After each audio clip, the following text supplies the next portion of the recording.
Dr. Shaiji Kudiyati sir. No, he said joined. Thank you, Dr. Sanesh. എല്ലാവർക്കും നമസ്കാരം. IFPHന്റെ 2173 ദിവസത്തെ മലയാളം പരിപാടിയിലേക്ക് സ്വാഗതം. ഇന്ന് ഒരു ചർച്ചയാണ്. അപ്പൊ അതിനു മുമ്പായിട്ട് ഒരു നിമിഷം മൗന പ്രാർത്ഥന.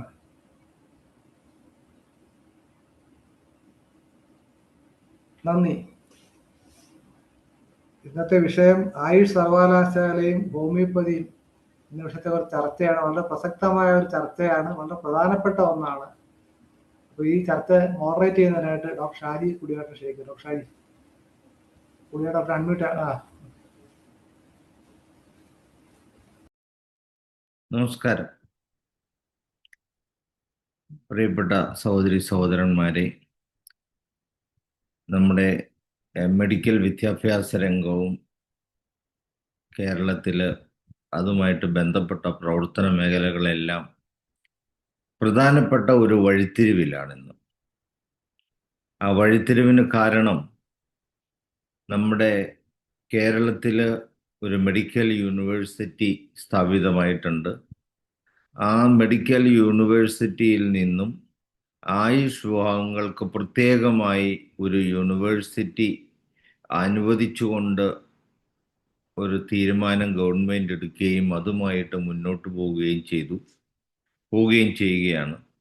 അതിൻ്റെ ഭാഗമായിട്ട് 4 പ്രധാനപ്പെട്ട വ്യക്തികളെ ഒരു കമ്മിറ്റി ഉണ്ടാക്കി അവരോടതുമായിട്ട് ബന്ധപ്പെട്ട നിയമനിർമ്മാണത്തിനായിട്ട് ശുപാർശ ചെയ്യാനായിട്ട് അഭ്യർത്ഥിച്ചിരിക്കുകയാണ്. അപ്പോൾ ആ ഒരു അവസരത്തിൽ ചില ഹോമിയോപ്പതി സംഘടനകളൊക്കെ അതിന് എതിരെ തീരുമാനങ്ങളായിട്ട് വന്നെങ്കിലും IFPH എന്നുള്ള സംഘടന കൂലങ്കഷമായിട്ട് ഈ വിഷയത്തെക്കുറിച്ച് ചർച്ച ചെയ്യുകയും ഭാവിയുടെ കരുതലിനു വേണ്ടിയിട്ട് ഓരോ വിഭാഗത്തിൻ്റെയും, പ്രത്യേകിച്ച് ഹോമിയോപ്പതി വിഭാഗത്തിൻ്റെ തനതായ ശൈലിയും അതിൻ്റെ ശാസ്ത്രീയതയും എല്ലാം പ്രത്യേകമായി പരിഗണിക്കേണ്ടതുള്ളതുകൊണ്ടും അത് മറ്റൊരു ചികിത്സാശാസ്ത്രത്തിൻ്റെയും കൂടെ കൂട്ടിക്കലർത്തി നമുക്ക് യാതൊന്നും ചെയ്യാനും ചിന്തിക്കാനും റിസർച്ച് ചെയ്യാനൊന്നും സാധ്യമല്ലാത്ത ഒരു സ്ഥിതിവിശേഷം ഉള്ളതുകൊണ്ട് ഹോമിയോപ്പതിയുടെ തനതായ വ്യക്തിത്വം നിലനിർത്തി അതിൻ്റെ ശാസ്ത്ര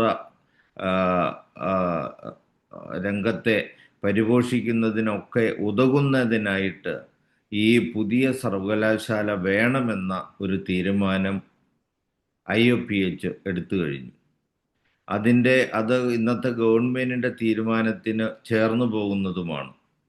ഇന്ന് നമ്മളോടൊപ്പം ഉള്ളത് ഈ കമ്മിറ്റിയുടെ അംഗമായ ഹോമിയോപ്പതിയെ പ്രതിനിധീകരിക്കുന്ന ഡോക്ടർ വിജയൻ TK. അദ്ദേഹം ഹോമിയോപ്പതി വിദ്യാഭ്യാസ രംഗത്തെ തിരുവനന്തപുരം ഹോമിയോ മെഡിക്കൽ കോളേജിൻ്റെ പ്രിൻസിപ്പൽ ആൻഡ് കൺട്രോളിംഗ് ഓഫീസറാണ്. ഈ കമ്മിറ്റിയിലെ അംഗമാണ്. അതുപോലെ തന്നെ അദ്ദേഹം ഈ നിയമനിർമ്മാണത്തിൽ പങ്കാളിയുമാണ്. അദ്ദേഹത്തിനെ സഹായിക്കുന്നതിനായിട്ട് നമ്മൾ അദ്ദേഹത്തെ രൂപപ്പെടുത്തിയെടുക്കേണ്ടതുണ്ട്. അതിൻ്റെ ഭാഗമായിട്ട് തന്നെ അദ്ദേഹത്തിന് വേണ്ടത്ര നിർദ്ദേശങ്ങളും സഹകരണവും അഡ്വൈസും എല്ലാം കൊടുക്കുന്നതിനും കൂടി ഉദ്ദേശിച്ച് അങ്ങനെ ഒരു സർവകലാശാല രൂപീകരിക്കുമ്പോൾ ഹോമിയോപ്പതി സമൂഹം അതിന് തയ്യാറെടുക്കുന്നതിനും അതിന് നിയുക്തനായ വ്യക്തിയെ അതിന് കരുത്തനാക്കുന്നതിനും വേണ്ടി ഉദ്ദേശിച്ചുള്ളതാണ് ഇന്നത്തെ നമ്മുടെ ഈ ചർച്ച. നമ്മുടെ ചർച്ചയിൽ പ്രധാനമായിട്ടും പങ്കെടുക്കുന്നത് ഈ രംഗത്ത് പ്രാഗൽഭ്യം തെളിയിച്ചിട്ടുള്ളവരും നമ്മുടെ ഈ പ്രതിനിധിക്ക് വേണ്ടത്ര അനുഭവ സമ്പത്തിലൂടെ വേണ്ടത്ര ജ്ഞാനം പകർന്നു കൊടുക്കാൻ ശേഷിയുള്ളവരുമാണ്.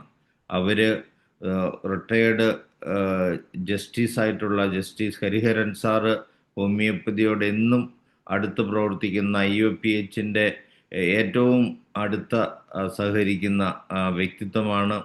അദ്ദേഹം നമ്മളോടൊപ്പം വന്നു ചേർന്നിട്ടുണ്ട്.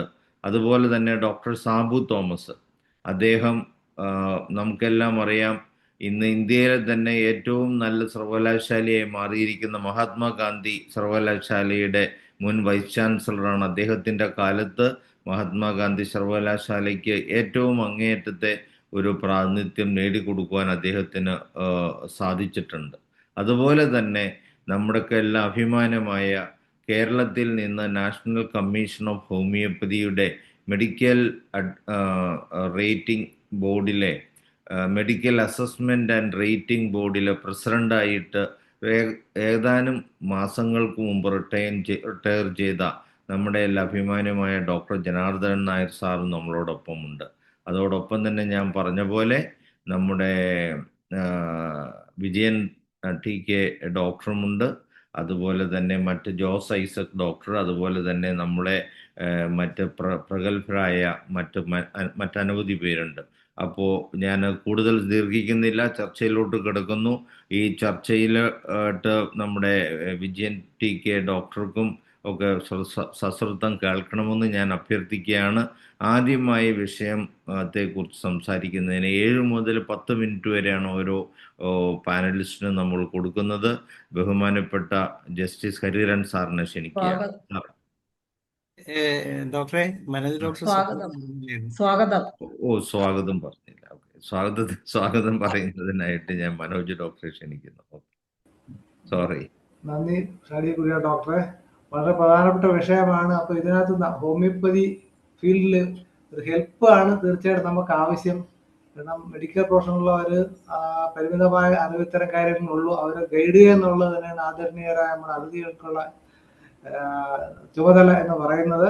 അപ്പോൾ നമ്മുടെ ഏറ്റവും പ്രധാനപ്പെട്ട അതിഥി ജസ്റ്റിസ് ഹരിഹരൻ നായർ സാറാണ്. കുഹാസിന്റെ എത്തിക്സ് കമ്മിറ്റി ചെയർമാനാണ്. നമ്മുടെ പല പ്രോഗ്രാമുകളിൽ പങ്കെടുത്തിട്ടുണ്ട്.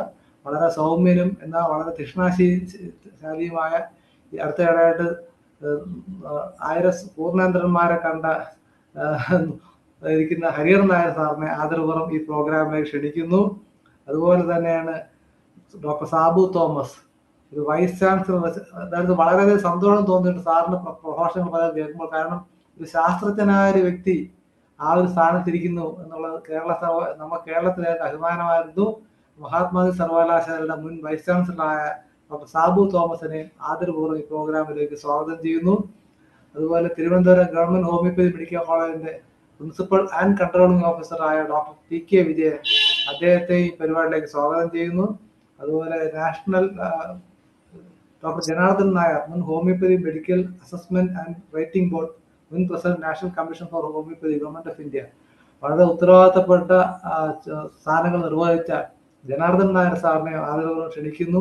ഈ പരിപാടിക്ക് നന്ദി രേഖപ്പെടുന്ന ഡോക്ടർ ഷൈല, അതുപോലെ ഡോക്ടർ സനേഷ്, ഫരീദ് ബാവഖാൻ സാർ വളരെ പ്രധാനപ്പെട്ട വ്യക്തിയാണ്. അതുപോലെ ഈ പരിപാടി പങ്കെടുക്കുന്ന എല്ലാവരെയും ആദരപൂർവ്വം ഈ പരിപാടിക്ക് സ്വാഗതം ചെയ്യുന്നു. നമസ്കാരം. ഹരിഹരൻ സാർ പ്ലീസ് തുടങ്ങൂ സാർ. കേൾക്കാമോ ഞാൻ പറയുന്നത്? കേൾക്കാം സാർ. ഇന്നത്തെ പ്രധാന അതിഥി doctor TK Vijayan, doctor Jose Kudiyan, doctor Dhanesh, doctor Manoj, മറ്റ് ഇന്ന് പങ്കെടുക്കുന്ന ഡോക്ടർമാർ, ഏവർക്കും നമസ്കാരം. ഇന്നിപ്പോ നേരത്തെ പ്രതീക്ഷ ചെയ്യുന്ന ഒരു ചെറിയ വ്യത്യാസം ഇന്ന് മനസ്സിലാകുന്നത്, പുതിയ സർവകലാശാലയെ സ്വാഗതം ചെയ്യാൻ നമ്മൾ തീരുമാനിച്ചു കഴിഞ്ഞു എന്നാണ്.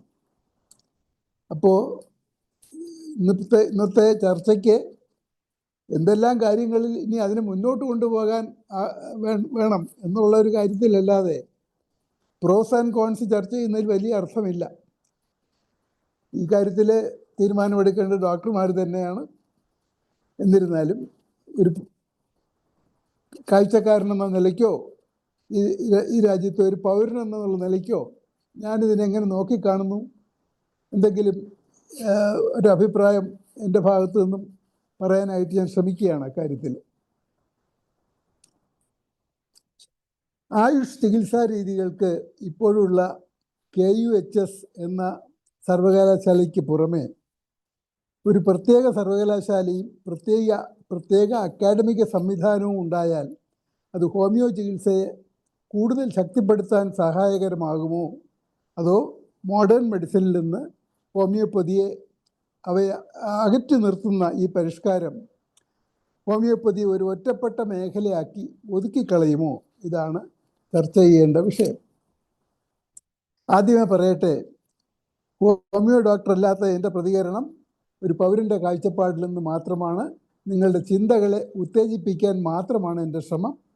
പുതിയ യൂണിവേഴ്സിറ്റി വേണമെന്നോ വേണ്ടെന്നോ പറയാൻ ഞാൻ ആളല്ല. ആയുഷിന് പ്രത്യേക സർവകലാശാല എന്ന ആശയം ഒരു പുതിയ കാര്യമല്ല. ഹരിയാനയിലെ ശ്രീകൃഷ്ണ ആയുഷ് യൂണിവേഴ്സിറ്റി, ഉത്തർപ്രദേശിലെ മഹായോഗി ഗുരു ഗോരഖ്നാഥ് ആയുഷ് യൂണിവേഴ്സിറ്റി തുടങ്ങിയ സ്ഥാപനങ്ങൾ ഇതേ രംഗത്ത് പ്രവർത്തിക്കുന്നുണ്ട്. ജനായത്ത സമ്പ്രദായത്തിൽ പൗരന്മാരുടെ ആവശ്യമനുസരിച്ചാണ് സർക്കാർ പദ്ധതികൾ ആസൂത്രണം ചെയ്യുക. സാധാരണ ഇത്തരം ഒരു വലിയ പ്രോജക്റ്റിന് പുറകിൽ കാലങ്ങൾ നീണ്ടു നിൽക്കുന്ന നിരവധി സംഘടനകളുടെ ശക്തമായ ആവശ്യമുണ്ടായിരിക്കും.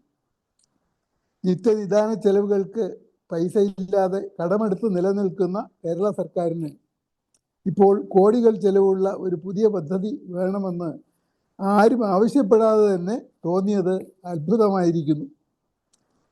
ഇതിൻ്റെ ഉത്ഭവത്തെപ്പറ്റി അന്വേഷിച്ചാലേ ഇതിൽ നമ്മുടെ ഭാവി നടപടികളെപ്പറ്റി ഒരു വ്യക്തത വരും. എന്താണ് ഇതിൻ്റെ പുറകിലുള്ളത്? അതൊരു അവ്യക്തതയുണ്ട്. അത് ആദ്യം മനസ്സിലാക്കാൻ ശ്രമിക്കണമെന്നാണ് എനിക്ക് പറയാനുള്ളത്. KUHS തുടങ്ങിയപ്പോൾ ആയുഷ് പ്രാതിനിധ്യം ഉറപ്പാക്കിയിരുന്നു. PVC ആയുർവേദയിൽ നിന്ന്, പരീക്ഷാ കൺട്രോളർ ഹോമിയോയിൽ നിന്ന്, വൈസ് ചാൻസലർ അലോപ്പതി. 8 വർഷം മുമ്പ് ഹോമിയോയുടെ അവിടുത്തെ പ്രാതിനിധ്യം നഷ്ടപ്പെട്ടു. Doctor PK Sudheer BMRF university സേലത്തിലേക്ക് വൈസ് ചാൻസലറായിട്ട് പോയതോടെ KUHSലെ ഹോമിയോ പ്രാതിനിധ്യം അസ്തമിച്ചു.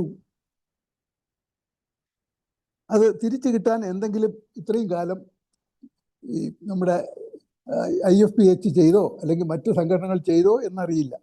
ശക്തമായ ആവശ്യം ഉന്നയിച്ചാൽ അടുത്ത് തന്നെ അവിടുത്തെ രജിസ്ട്രാർ റിട്ടയർ ചെയ്യുമ്പോൾ ഹോമിയോ പ്രാതിനിധ്യം ഉറപ്പാക്കാൻ കഴിയും. ഇക്കാര്യത്തിലും സർക്കാർ ഇടപെടലിന് നിങ്ങൾ ശ്രമിക്കണം. പുതിയ യൂണിവേഴ്സിറ്റി വന്നാൽ എന്താണ് സംഭവിക്കുക? മോഡേൺ മെഡിസിൻ ആധിപത്യം ചെലുത്തുന്ന ഒരു യൂണിവേഴ്സിറ്റിയിൽ നിന്നും മാറി ഹോമിയോയുടെ സ്ഥാനം ആയുർവേദത്തിന് പുറകിലാകും എന്നത് മാത്രമാവില്ല മാറ്റം. ഒരു മാറ്റം വരും. അപ്പോഴും 2ാം സ്ഥാനത്ത് വരാനുള്ളൊരു ചെറിയ സാധ്യത. പുതിയ സംവിധാനത്തിൽ വൈസ് ചാൻസലർ ആയുർവേദ വിഭാഗത്തിൽ നിന്നായിരിക്കാനാണ് സാധ്യത. അപ്പോൾ PVC സ്ഥാനമെങ്കിലും കിട്ടാൻ IFPH ഹോമിയോയ്ക്ക് വേണ്ടി ബാർഗെയിൻ ചെയ്യണം.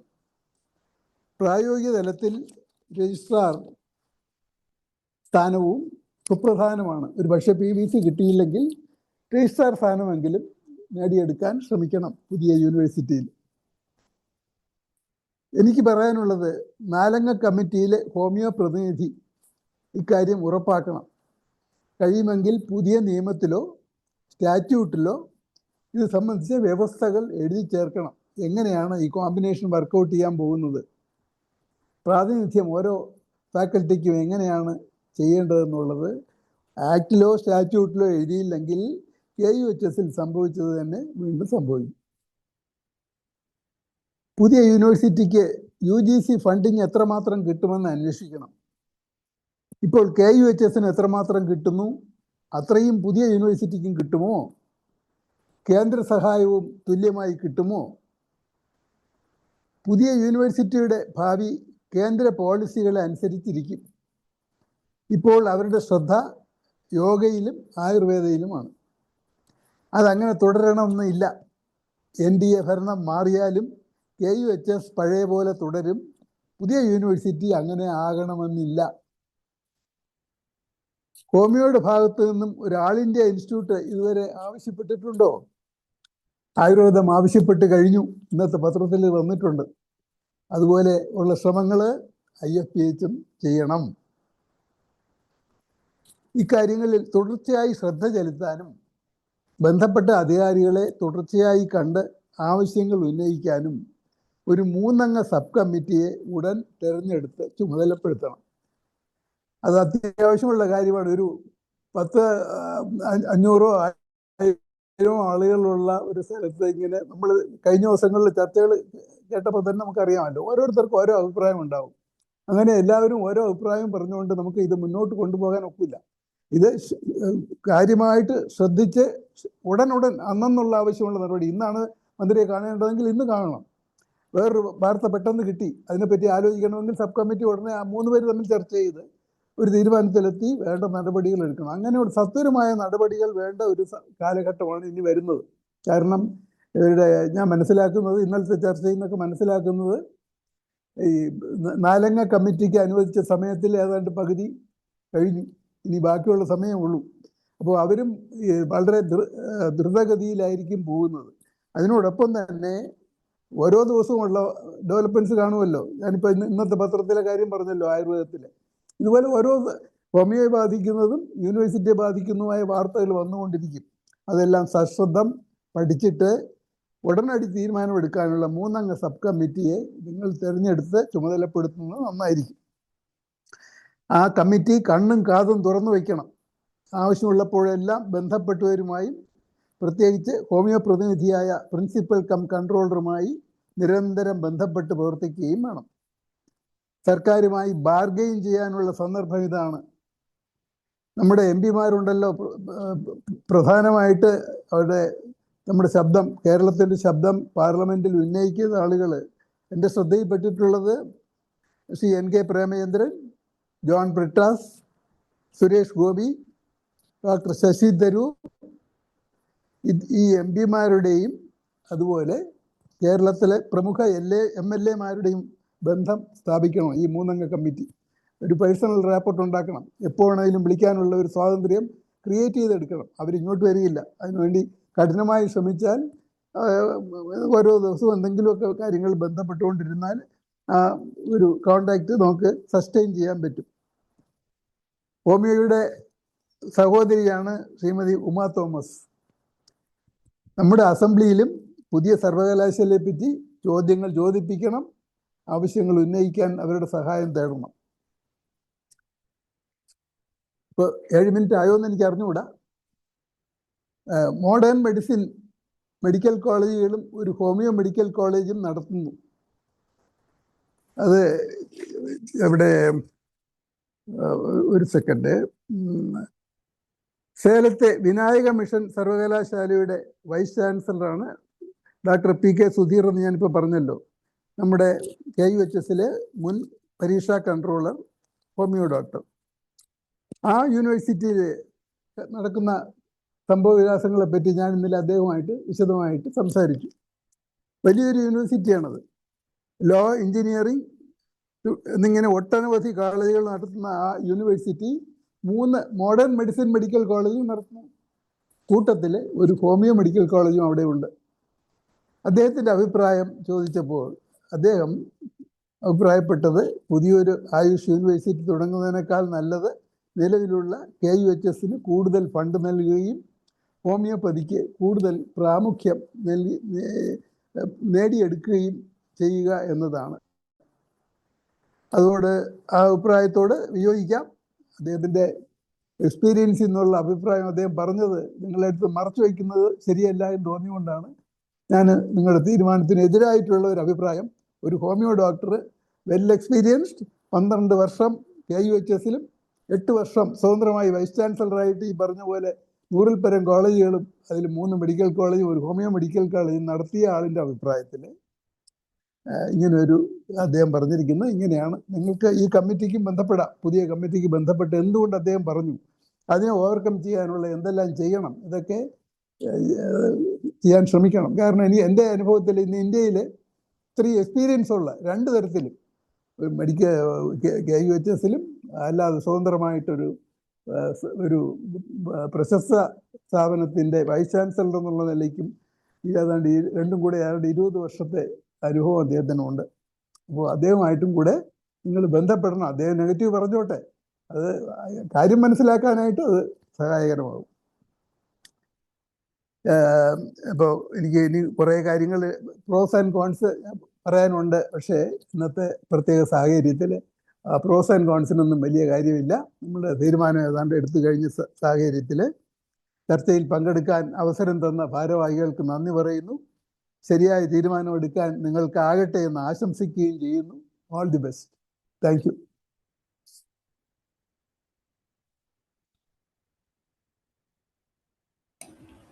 ഡോക്ടർ മ്യൂട്ടാണ്, അൺമ്യൂട്ടാണ്. ഡോക്ടർ സുധീറുമായിട്ട് എൻ്റെ സുഹൃത്തു കൂടിയാണ്. വളരെ സുദീർഘമായിട്ട് സംസാരിച്ചിരുന്നു. കഴിഞ്ഞ 2 ദിവസം മുമ്പ് തന്നെ അദ്ദേഹത്തിൻ്റെ അഭിപ്രായങ്ങളൊക്കെ ആരാഞ്ഞിരുന്നു. ഈ സാറ് പറഞ്ഞ പോലെ തന്നെയാണ് എൻ്റെ അടുത്തും സംസാരിച്ചത്. അതൊക്കെ ഉൾക്കൊണ്ടുകൊണ്ട് തന്നെയാണ് IFPH ഇങ്ങനെ ഒരു തീരുമാനം എടുത്തതെന്ന് സാറിനെ കൂടെ ധരിപ്പിക്കുകയാണ്. ഇനിയും അദ്ദേഹവുമായിട്ട് ബന്ധപ്പെടുന്നതാണ്. അപ്പോൾ അദ്ദേഹം എന്നും നമ്മളോടൊപ്പം തന്നെയുണ്ട്. അദ്ദേഹത്തിന്റെ അഭിപ്രായങ്ങൾക്ക് വിലയുമുണ്ട്. നമ്മൾ അദ്ദേഹത്തെ കൺസിഡർ ചെയ്യുന്നുണ്ട്.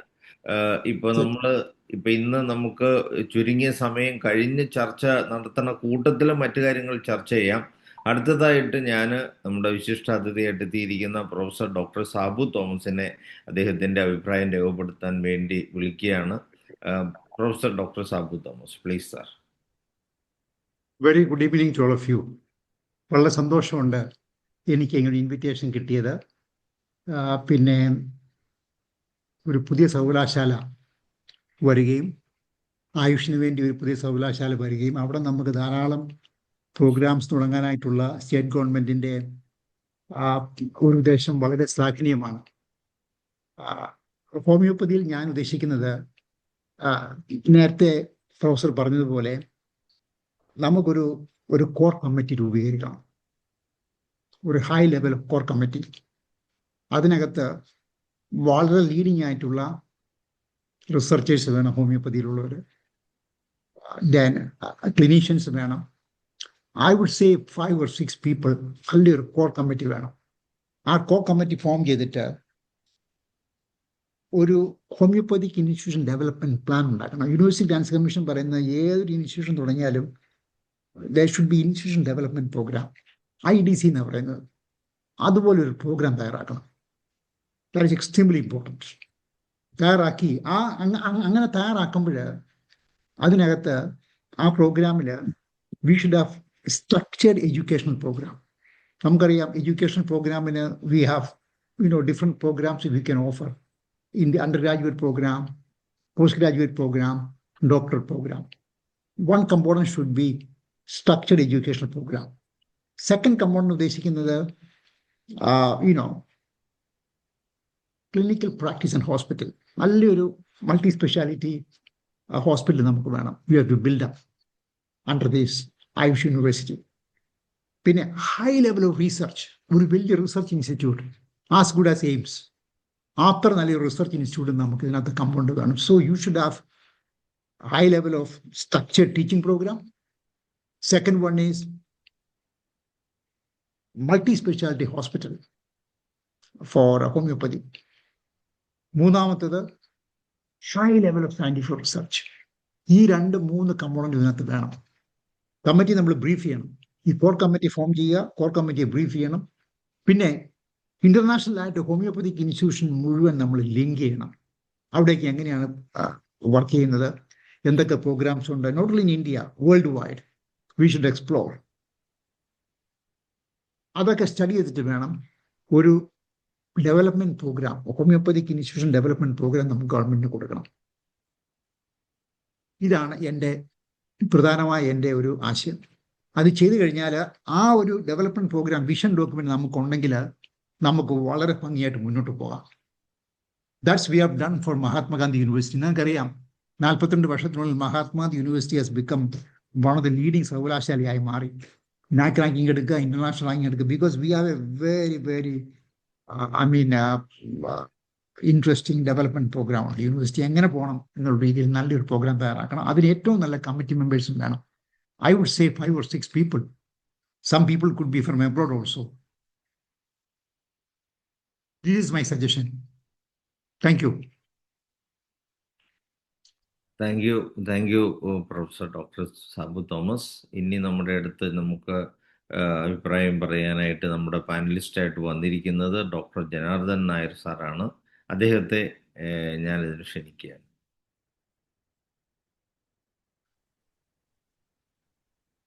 എല്ലാവർക്കും നമസ്കാരം.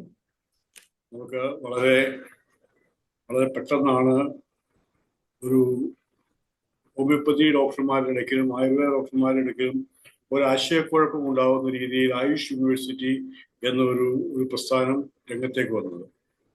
ആയുഷ് യൂണിവേഴ്സിറ്റി വരുമ്പോൾ ചില ആൾക്കാരൊക്കെ ഏത് പുതിയ പ്രസ്ഥാനങ്ങൾ വരുമ്പോഴും ചില ആൾക്കാർ പെട്ടെന്ന് അഡമന്റ് ആയിട്ട് വൈ, എന്തിന്, എന്താണ്, ഇങ്ങനെ അതേപ്പറ്റി മനസ്സിലാക്കാതെ തന്നെ പ്രവർത്തിക്കുന്ന ഒരു രീതി നമ്മൾ കാണാറുണ്ട്. പക്ഷെ ഒരു യൂണിവേഴ്സിറ്റി എന്ന തരത്തിൽ നമുക്ക് ആയുഷ് സർവകലാശാലകൾ ഇന്ത്യയിൽ തുലോം പരിമിതമാണ്. ആദ്യമായിട്ട് ആയുഷ് സർവകലാശാല വരുമ്പോൾ നമ്മൾ ഒരുമിച്ച് വർക്ക് ചെയ്യേണ്ടത്, അതായത് ഒരു മെഡിക്കൽ സിസ്റ്റം എന്നുള്ള രീതിയിൽ മറ്റ് സിസ്റ്റങ്ങളുമായിട്ട് യാതൊരു മാറ്റങ്ങളുമില്ലാതെ ഒരുമിച്ച് ഉന്നത നിലവാരം പുലർത്തി തന്നെ വേണം നമ്മുടെ ഗ്രാജുവേറ്റ്സിനെയും പോസ്റ്റ് ഗ്രാജുവേറ്റ്സിനെയും പുറത്തേക്ക് വിടുവാൻ. അതിന് ഹാനിയാവുന്ന തരത്തിൽ ഒരു തീരുമാനവും നമ്മൾ എടുക്കുവാൻ പാടില്ല. ആ ആയുഷ് യൂണിവേഴ്സിറ്റി ഉണ്ടാകുക എന്നുള്ള ഒരു സംവിധാനം ഗവൺമെന്റ് തീരുമാനിച്ചു കഴിഞ്ഞു എങ്കിൽ അതിനു വേണ്ട എല്ലാ സപ്പോർട്ടും കൊടുക്കേണ്ടതായിട്ടുണ്ട്. ഇനി അതിന്റെ ഏറ്റവും പ്രധാനപ്പെട്ട ഒരു കാര്യം എന്ന് പറഞ്ഞാൽ, ഇവിടെ നമുക്ക് IIT-കളുണ്ട്, അല്ല സെൻട്രൽ യൂണിവേഴ്സിറ്റികളുണ്ട്, സ്റ്റേറ്റ് യൂണിവേഴ്സിറ്റികളുണ്ട്, IIT മാതിരിയുള്ള സ്വയംഭരണ സ്ഥാപനങ്ങളുണ്ട്. ഈ സ്ഥാപനങ്ങളൊക്കെ പ്രവർത്തിക്കുമ്പോഴും ആയുഷ് സർവകലാശാലയെ പറ്റി ആൾക്കാർ വളരെയധികം ആകാംക്ഷയോടെ ആയിരിക്കും ഉറ്റുനോക്കുന്നത്. കാരണം ഇപ്പോൾ രണ്ടാമത്തെ ശാസ്ത്രമെന്നോ അല്ലെ ആദ്യത്തെ ശാസ്ത്രമെന്നോ ഉള്ള രീതിയിൽ തന്നെ ആയുർവേദവും ഹോമിയോപ്പതിയും ഒരുമിച്ച് കൺസിഡർ ചെയ്താൽ അത് മറ്റ് മോഡേൺ മെഡിസിൻ സംവിധാനത്തെക്കാൾ കൂടുതൽ നമ്മുടെ പൊതുജനങ്ങൾ ഉപയോഗിക്കുന്ന സിസ്റ്റമാണ്. അവിടെ ഒരുപാട് മാറ്റങ്ങൾ നമ്മൾ വരുത്തിക്കൊണ്ടിരിക്കുന്നുണ്ട്. നമ്മുടെ central council for research in ഹോമിയോപ്പതിയും NCIS-ന്റെ റിസർച്ച് ഓർഗനൈസേഷൻസും CCRAS-ന്റെ റിസർച്ച് ഓർഗനൈസേഷനും അങ്ങനെ ഒരുപാട് മാറ്റങ്ങൾ കഴിഞ്ഞ ഒരു 10-20 വർഷമായിട്ട് നമ്മുടെ ആയുഷ് ഗവേഷണ വിഭാഗങ്ങളിൽ നടന്നു വരുന്നുണ്ട്. ഒരുപാട് ഇന്റർനാഷണൽ യൂണിവേഴ്സിറ്റികളായിട്ടും മറ്റു വലിയ റിസർച്ച് ഓർഗനൈസേഷൻസുമായിട്ട് സംയോജിപ്പിച്ച് റിസർച്ചുകൾ നമ്മുടെ ഈ രണ്ട് പ്രസ്ഥാനങ്ങളും നടത്തുന്നുണ്ട്. അപ്പൊ നമ്മുടെ ആയുഷ് സർവകലാശാല വിഭാവനം ചെയ്താൽ പോലും അത് ഒരു കേരളത്തിൽ മാത്രം ഒതുങ്ങി നിൽക്കുന്ന ഒരു യൂണിവേഴ്സിറ്റി എന്നുള്ളതിനുപരി മറ്റ് പല യൂണിവേഴ്സിറ്റികളിലുമുള്ള പ്രവർത്തനങ്ങളെ നമ്മൾ ഏകോപിപ്പിച്ച് മനസ്സിലാക്കി നമ്മുടെ under graduate and post graduates ആൾക്കാർക്ക് നല്ല ഭംഗിയായ ട്രെയിനിങ് കൊടുക്കുകയും അവരെ വളർത്തിക്കൊണ്ടുവരികയും ചെയ്യുവാൻ നമുക്ക് സാധിക്കേണ്ടതുണ്ട്. നമ്മുടെ ബഹുമാനപ്പെട്ട ജസ്റ്റിസ് ശരീരൻ സാർ പറഞ്ഞ മാതിരി ഒരുപാട് കാര്യങ്ങൾ ഇവിടെ നടക്കാനുണ്ട്, ചർച്ചകൾ ചെയ്യാനുണ്ട്. നമ്മുടെ വൈസ് ചാൻസലർ ഉണ്ടാവണം, PVC ഉണ്ടാവണം, രജിസ്ട്രാർ ഉണ്ടാവണം, അല്ലെ കൺട്രോളർ ഉണ്ടാവണം. ഒരു ഉന്നത തലത്തിലുള്ള ഉദ്യോഗസ്ഥന്മാരുടെ ഒരു ശൃംഖല തന്നെ ഉണ്ടാവേണ്ടതുണ്ട്. ഈ അഡ്മിനിസ്ട്രേഷൻ നടത്തുവാൻ വേണ്ടിയിട്ട് നമുക്ക് അതനുസരിച്ചുള്ള മാൻ പവർ ഉണ്ടാവേണ്ടതുണ്ട്. നമുക്ക് സമാഹരിക്കാവുന്ന ഫീസുകൾ വളരെ തുച്ഛമായിട്ടുള്ള എമൗണ്ട് ആയിരിക്കും. UGC-യോ സ്റ്റേറ്റ് ഗവൺമെന്റിൽ നിന്നോ കിട്ടാവുന്ന ഗ്രാന്റുകളെ പറ്റി നമ്മൾ നല്ല പഠിക്കുവാനുണ്ട്. ആ തരത്തിൽ ഒരു നല്ല പെർഫെക്റ്റ് മെഷീനറി ആയിട്ട് നമുക്ക് നടക്കുകയാണെങ്കിൽ നല്ല ആശയമാണ്. അതിനുള്ള സപ്പോർട്ട് നമുക്ക് കൊടുക്കുവാൻ സാധിച്ചാൽ അത് ഞാൻ പൂർണ്ണമായിട്ടും നമ്മുടെ സാബു തോമസ് സാർ പറഞ്ഞ അഭിപ്രായത്തോട് യോജിക്കുകയാണ്. നമുക്ക് എവിടെയൊക്കെയാണോ നല്ല പരിചയമുള്ള എക്സ്പേർട്ട് ആയിട്ടുള്ള സയന്റിസ്റ്റുകളെ നമുക്ക് കൊണ്ടുവരാൻ സാധിക്കുന്നത് അവരെ കൊണ്ടുവന്ന് നമുക്ക് നമ്മുടെ യൂണിവേഴ്സിറ്റിയുടെ കോളേജുകൾക്ക് നമുക്ക് ട്രെയിനിങ് കൊടുക്കുവാൻ സാധിക്കണം. ആ യൂണിവേഴ്സിറ്റിക്ക് ശരിയായ ഒരു റിസർച്ച് സംവിധാനം, റിസർച്ച് നിയന്ത്രിക്കുന്ന സംവിധാനം ഉണ്ടാവണം. അക്കാഡമിക് കൗൺസിലുകളെ നമ്മൾ പുനരുജ്ജീവിപ്പിക്കേണ്ടതുണ്ട്. എന്ന് പറഞ്ഞാൽ KUHS ഇതൊന്നും ചെയ്യുന്നില്ല എന്നുള്ളതല്ല. KUHS ഭംഗിയായ രീതിയിൽ അതിന്റെ ലിമിറ്റേഷൻസിന്റെ അകത്ത് നിന്നുകൊണ്ട് ഹോമിയോപ്പതി ആയുർവേദവും പരീക്ഷിക്കുന്നുണ്ട്. എന്നാൽ പുതിയൊരു സംവിധാനം ഒരിക്കലും നമുക്ക് മോശമാവത്തില്ല. അതുകൊണ്ട് പലപ്പോഴും നല്ലത് മാത്രമേ സംഭവിക്കുള്ളൂ എന്നുള്ള അഭിപ്രായക്കാരനാണ് ഞാൻ. പക്ഷെ ഒരു കാര്യമുണ്ട്, നമ്മളൊരു അപകടത്തിലേക്ക് ചെന്ന് ചാടാതെ നമ്മൾ വളരെ, കാരണം ഇത് ഒരു പുതിയ ആശയമാണ്. പുതിയൊരാശയം നമ്മൾ സ്വീകരിക്കുമ്പോൾ അതിന് എന്തൊക്കെ സംവിധാനങ്ങളാണ് വേണ്ടതെന്ന് ശരിയായിട്ട് പഠിക്കേണ്ടതുണ്ട്. ഒരു ഉന്നതതല കമ്മിറ്റി തന്നെ അതിനുവേണ്ടി ഫോം ചെയ്യണം. ആ കമ്മിറ്റി പല സിറ്റിംഗ് തന്നെ നടത്തേണ്ടതായിട്ടുണ്ട്. നമ്മുടെ പുതിയ യൂണിവേഴ്സിറ്റിയുടെ റൂൾസ് ആൻഡ് റെഗുലേഷൻസ് എല്ലാം ഫ്രെയിം ചെയ്യുവാനുണ്ട്. അതെങ്ങനെ NCH-ഉം NCISM-ഉമായിട്ട് സഹകരിച്ചു. കാരണം അപ്പലേറ്റ് അതോറിറ്റി എന്ന് പറയുന്ന നാഷണൽ കമ്മീഷനുകളുടെ ഒരു ഡിഫൈൻ ചെയ്തിരിക്കുന്ന പ്രോട്ടോകോളും ഡിഫൈൻ ചെയ്തിരിക്കുന്ന ആക്ടും അനുസരിച്ചാണ് നമുക്ക് പ്രവർത്തിക്കേണ്ടത്. അപ്പൊ ആ തരത്തിൽ പ്രവർത്തിക്കുവാൻ നമുക്ക് സാധിക്കണം. ആ തരത്തിൽ വിശദമായിട്ടുള്ള, അപ്പൊ നമ്മുടെ ഗൈഡ് ലൈൻസ് നമ്മൾ ഫോം ചെയ്യാനുണ്ട്, റൂൾസ് ഫോം ചെയ്യാനുണ്ട്, റെഗുലേഷൻ ഫോം ചെയ്യാനുണ്ട്, മറ്റ് യൂണിവേഴ്സിറ്റിയുമായിട്ട് എങ്ങനെ ലിങ്ക് ചെയ്യാൻ സാധിക്കും, ഏത് തരത്തിൽ നമുക്ക് യൂണിവേഴ്സിറ്റി UGC അഫിലിയേഷൻ മാതിരിയുള്ള കാര്യങ്ങൾ നടത്തുവാൻ പറ്റും, നമ്മുടെ കോളേജുകളിലെ കരിക്കുലത്തെയും നമ്മുടെ കോളേജുകളിലെ അതുപോലെ തന്നെയുള്ള മറ്റ് ആക്ടിവിറ്റീസിനെ നമുക്ക് ഡെവലപ്പ് ചെയ്യുവാനുണ്ട്. അതുപോലെ അവർക്ക് നമുക്ക് ക്ലിനിക്കൽ സൗകര്യങ്ങൾ, നമ്മുടെ ഓരോ കോളേജും, ഇപ്പൊ നമുക്ക് 30 താഴെ കോളേജുകളാണ് ഇപ്പൊ നിലവിലുള്ളത് ആയുഷ് വിഭാഗത്തിൽ കേരളത്തിൽ. ആ ഓരോ കോളേജുകളുടെയും ഒരു സ്റ്റാൻഡേർഡ് റിസർച്ച് പ്രോട്ടോകോളിനെ ഭംഗിയായിട്ട് ഇംപ്ലിമെന്റ് ചെയ്യാൻ സാധിക്കണം. എന്ന് പറഞ്ഞാൽ ആ ഒരു റിസർച്ച് പ്രോട്ടോകോൾ നമ്മുടെ കോളേജുകൾ പലതും തുടരുന്നില്ല എന്നുള്ളതാണ് എന്റെ ഒബ്സർവേഷൻ. അപ്പോൾ ആ റിസർച്ച് പ്രോട്ടോകോൾ ഡെവലപ്പ് ചെയ്ത് കഴിഞ്ഞാൽ ഓരോ വിദ്യാഭ്യാസ സ്ഥാപനങ്ങളും ഒരു റിസർച്ച് ഇൻസ്റ്റിറ്റ്യൂട്ട് ആയിട്ട് ഡെവലപ്പ് ചെയ്യുവാൻ നമുക്ക് സാധിക്കണം. അതുപോലെ തന്നെ ഒരു ഇന്റർനാഷണൽ ഇമ്പോർട്ടൻസ് ഉള്ള നമ്മുടെ പ്രോട്ടോകോൾസ്, റിസർച്ച് പ്രോട്ടോകോൾസ് നമുക്ക് ഡെവലപ്പ് ചെയ്യുവാൻ സാധിക്കണം. നമ്മുടെ മോഡേൺ മെഡിസിനും ആയുർവേദവും ഹോമിയോപ്പതിയും തമ്മിൽ അതിന്റെ പ്രവർത്തന രീതികളിൽ ഗണ്യമായ വ്യത്യാസമുണ്ട്. അതിന്റെ റിസർച്ച് രീതികളിലും നമ്മളൊരു സ്റ്റാൻഡേർഡ് പ്രൊസീജിയർ മോഡേൺ മെഡിസിന്റെ അതേപടി ഫോളോ ചെയ്ത് പോവുകയാണ് ചെയ്യുന്നത്. എന്നാൽ ഡിസീസ് ഡയഗ്നോസിലും അതിന്റെ പ്രോഗ്നോസിലും മുമ്പോട്ടുള്ള കേസ് സ്റ്റഡികളിലും നമുക്ക് നമ്മുടേതായിട്ടുള്ള ഒരു ഇന്റഗ്രിറ്റി, തനതായിട്ടുള്ള ഒരു വ്യക്തിത്വം നമ്മൾ ഹോമിയോപ്പതിക്കാർ സൂക്ഷിക്കുന്നുണ്ട്. അതുപോലെ തന്നെ ആയുർവേദവും സൂക്ഷിക്കുന്നുണ്ട്. ഇതിനെ സംരക്ഷിക്കുവാൻ നമുക്ക് കൂടുതൽ സാധിക്കുമെന്നുള്ളതാണ് എൻ്റെ ഒരു അഭിപ്രായം അതിനകത്തുള്ളത്. അപ്പോൾ നമ്മുടെ ഓരോ കോളേജുകളെയും നല്ല ഒരു ഉയർന്ന നിലവാരത്തിലേക്ക് ഉയർത്തുവാൻ നമുക്ക് സാധിക്കുമെങ്കിൽ മാത്രം ഈ ഐഡിയ വളരെ നല്ലതാണ്. പക്ഷെ നമുക്ക് പോരായ്മകളെ പരിഹരിക്കുവാൻ വേണ്ടി പല ചർച്ചകൾ നടത്തി ശരിയായ ഒരു ഫ്രെയിംവർക്ക് ഉണ്ടാക്കിക്കൊണ്ട് നമ്മൾ മുമ്പോട്ട് പോരുകയാണെങ്കിൽ തീർച്ചയായിട്ടും നമുക്ക് സാധിക്കും. അത് സാധിക്കുന്നില്ലെങ്കിൽ നമുക്കൊരു പരാജയം ഉണ്ടാവും. നമ്മുടെ സിസ്റ്റത്തിലുള്ള ആൾക്കാര് നമ്മളൊരു തീരുമാനം എടുക്കുമ്പോൾ അതിന് ഒരു നല്ലതാണോ മോശമാണോ എന്ന് പറയാൻ കഴിവില്ലാത്ത ആൾക്കാരാണ് ഭൂരിഭാഗവും. അപ്പൊ നമ്മള് അതിന്റെ സകല ലൂപ്പ് ഹോൾസും അടച്ചുകൊണ്ട് വേണം അത് നടപടിയാകുവാൻ വേണ്ടി ശ്രമിക്കേണ്ടത്. അത് ഗവൺമെന്റ് തലത്തിലും മറ്റ് യൂണിവേഴ്സിറ്റി തലത്തിലും നമ്മുടെ എക്സ്പെർട്ട് വിഭാഗങ്ങളെയും ഒരുമിച്ചിരുത്തി ഡിസ്കസ് ചെയ്ത്, ഹോമിയോപ്പതി ഡോക്ടർമാരുടെ മറ്റ് സംഘടനകളെയും കൂടി വിളിച്ച് ഒരുമിച്ചിരുത്തി, അഭിപ്രായ വ്യത്യാസങ്ങൾ ഉണ്ടാവാം, പക്ഷെ ഒരുമിച്ച് വിളിച്ച് ഡിസ്കസ് ചെയ്തുകൊണ്ട് നമുക്ക് മുമ്പോട്ട് പോകണം. നല്ല അഭിപ്രായമാണ്, പക്ഷെ നല്ല അഭിപ്രായങ്ങൾ ഒരിക്കലും നമുക്കൊരു പിടിപ്പുകേടില്ലാതെ വേണം നമുക്ക് അത് ഇംപ്ലിമെന്റ് ചെയ്യാൻ. അതിന് ഈ സാറ് പറഞ്ഞ, നമ്മുടെ ഹരിഹരൻ സാറും സാറും പറഞ്ഞ പ്രധാനപ്പെട്ട ആശയം, എക്സ്പേർട്ട് കമ്മിറ്റികളെ നമ്മൾ കോൺസ്റ്റിറ്റ്യൂട്ട് ചെയ്യണം. എക്സ്പേർട്ട് കമ്മിറ്റികളെ കോൺസ്റ്റിറ്റ്യൂട്ട് ചെയ്തിട്ട് ആ കമ്മിറ്റി ഓരോ വിഭാഗവും എങ്ങനെ പ്രവർത്തിക്കണം, ഇതേപ്പറ്റി നല്ല ധാരണ അത് ഒരുപാട് താമസിക്കാതെ തന്നെ ചെയ്യണമെന്നുള്ളതാണ് എൻ്റെ വിനീതമായ അഭിപ്രായം. നന്ദി, നമസ്കാരം. നമസ്കാരം സർ. Thank you sir. അടുത്തതായിട്ട് doctor Vijayan TK. Doctor Vijayan ഔട്ടായി പോയോ? ഇല്ല ഡോക്ടർ, ഞാനുണ്ട്. Okay please. ഞാൻ നോക്കിയിട്ട് കണ്ടില്ല, വീഡിയോ ഓഫ് ആയതുകൊണ്ട് കാണായിരുന്നു. Okay, doctor Vijayan please. Thanks doctor Shaji. ഞാൻ ഏറെ ബഹുമാനിക്കുന്ന, ഏറ്റവും ശരിക്കും പറഞ്ഞാൽ ഇതിനെക്കുറിച്ചൊരു കൃത്യമായ നിയമപരമായും അതിനെക്കുറിച്ച് പറയാൻ നമ്മളുടെ ജസ്റ്റിസ് ഹരിഹരൻ സാറ്, മുൻ VC Mahatma Gandhi university VC doctor Sabu Thomas സാറിന്റെ റിസർച്ച് വർക്കുകൾ സാറിനെ കുറിച്ച് ധാരാളം കേട്ടിട്ടുണ്ട്. ഞാൻ സാറിനെ പേഴ്സണലി വിളിച്ചിട്ടുണ്ട്.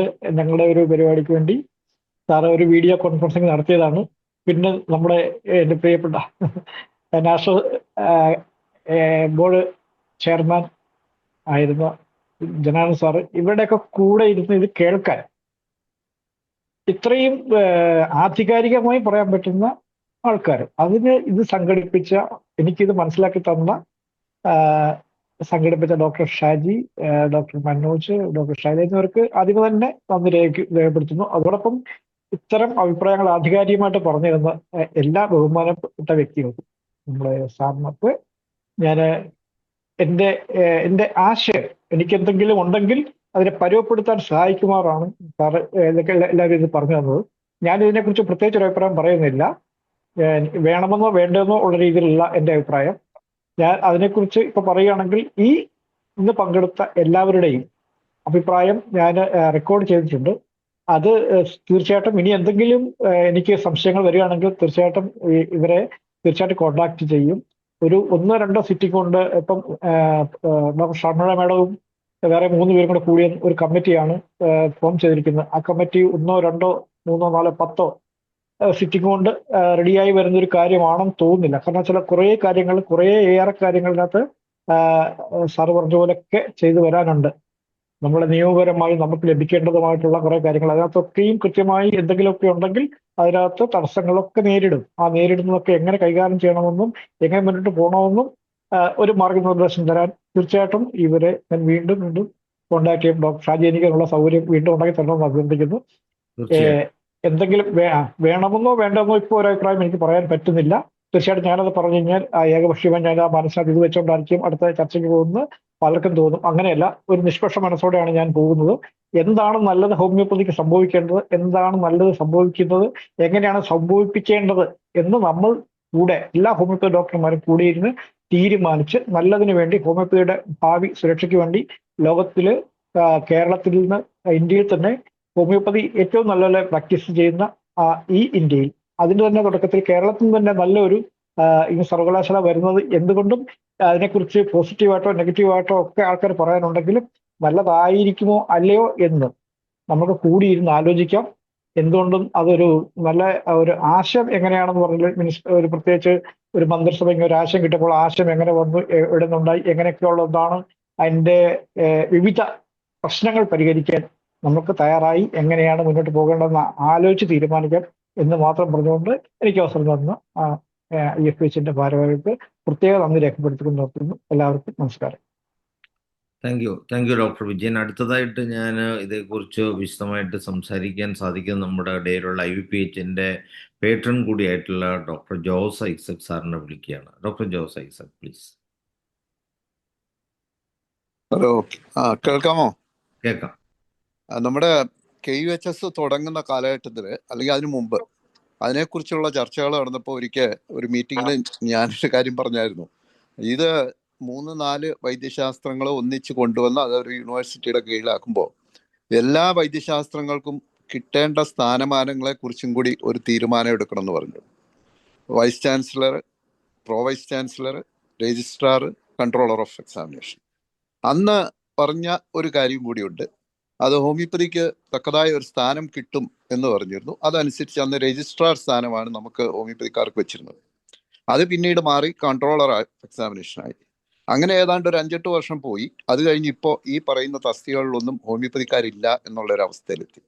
അപ്പോൾ അത് സൗകര്യപൂർവ്വം കാലഘട്ടം മാറിയതനുസരിച്ചുള്ള ഒരു തഴയപ്പെടലായിരുന്നു ഒന്ന്.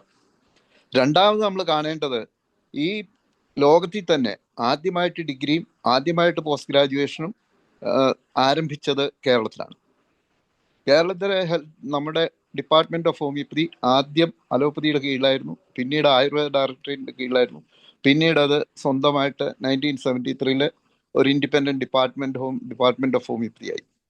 അപ്പോൾ ഈ ഒരു എവല്യൂഷൻ ഇനിയും ഉണ്ടാകേണ്ടിയിരിക്കുന്നു. ആയുഷ് യൂണിവേഴ്സിറ്റി വന്നാലും നമ്മളെ സംബന്ധിച്ചിടത്തോളം ഒരു ഹോമിയോപ്പതി യൂണിവേഴ്സിറ്റി എന്നുള്ളതായിരിക്കണം അന്തിമമായ നമ്മുടെ ഒരു ലക്ഷ്യം. ഇത് രാജസ്ഥാനിൽ ഏതാണ്ട് 15 വർഷം മുമ്പ് ഹോമിയോപ്പതി യൂണിവേഴ്സിറ്റി ഉണ്ടായിട്ടുണ്ട്. അങ്ങനെ ഒരു സംസ്ഥാനത്ത് ഓൾറെഡി ഒരു എക്സാമ്പിളായിട്ട് നമുക്ക് പറയാൻ കഴിയും. പിന്നെ മറ്റൊരു കാര്യം പറഞ്ഞാൽ ഇത്രയധികം ഇൻഫ്രാസ്ട്രക്ചർ ഗവൺമെന്റ് ലെവലിൽ ഈ ചെറിയ സംസ്ഥാനത്തുള്ളപ്പോൾ ഇന്ന് നമുക്ക് 5 കോളേജുകളുണ്ട്.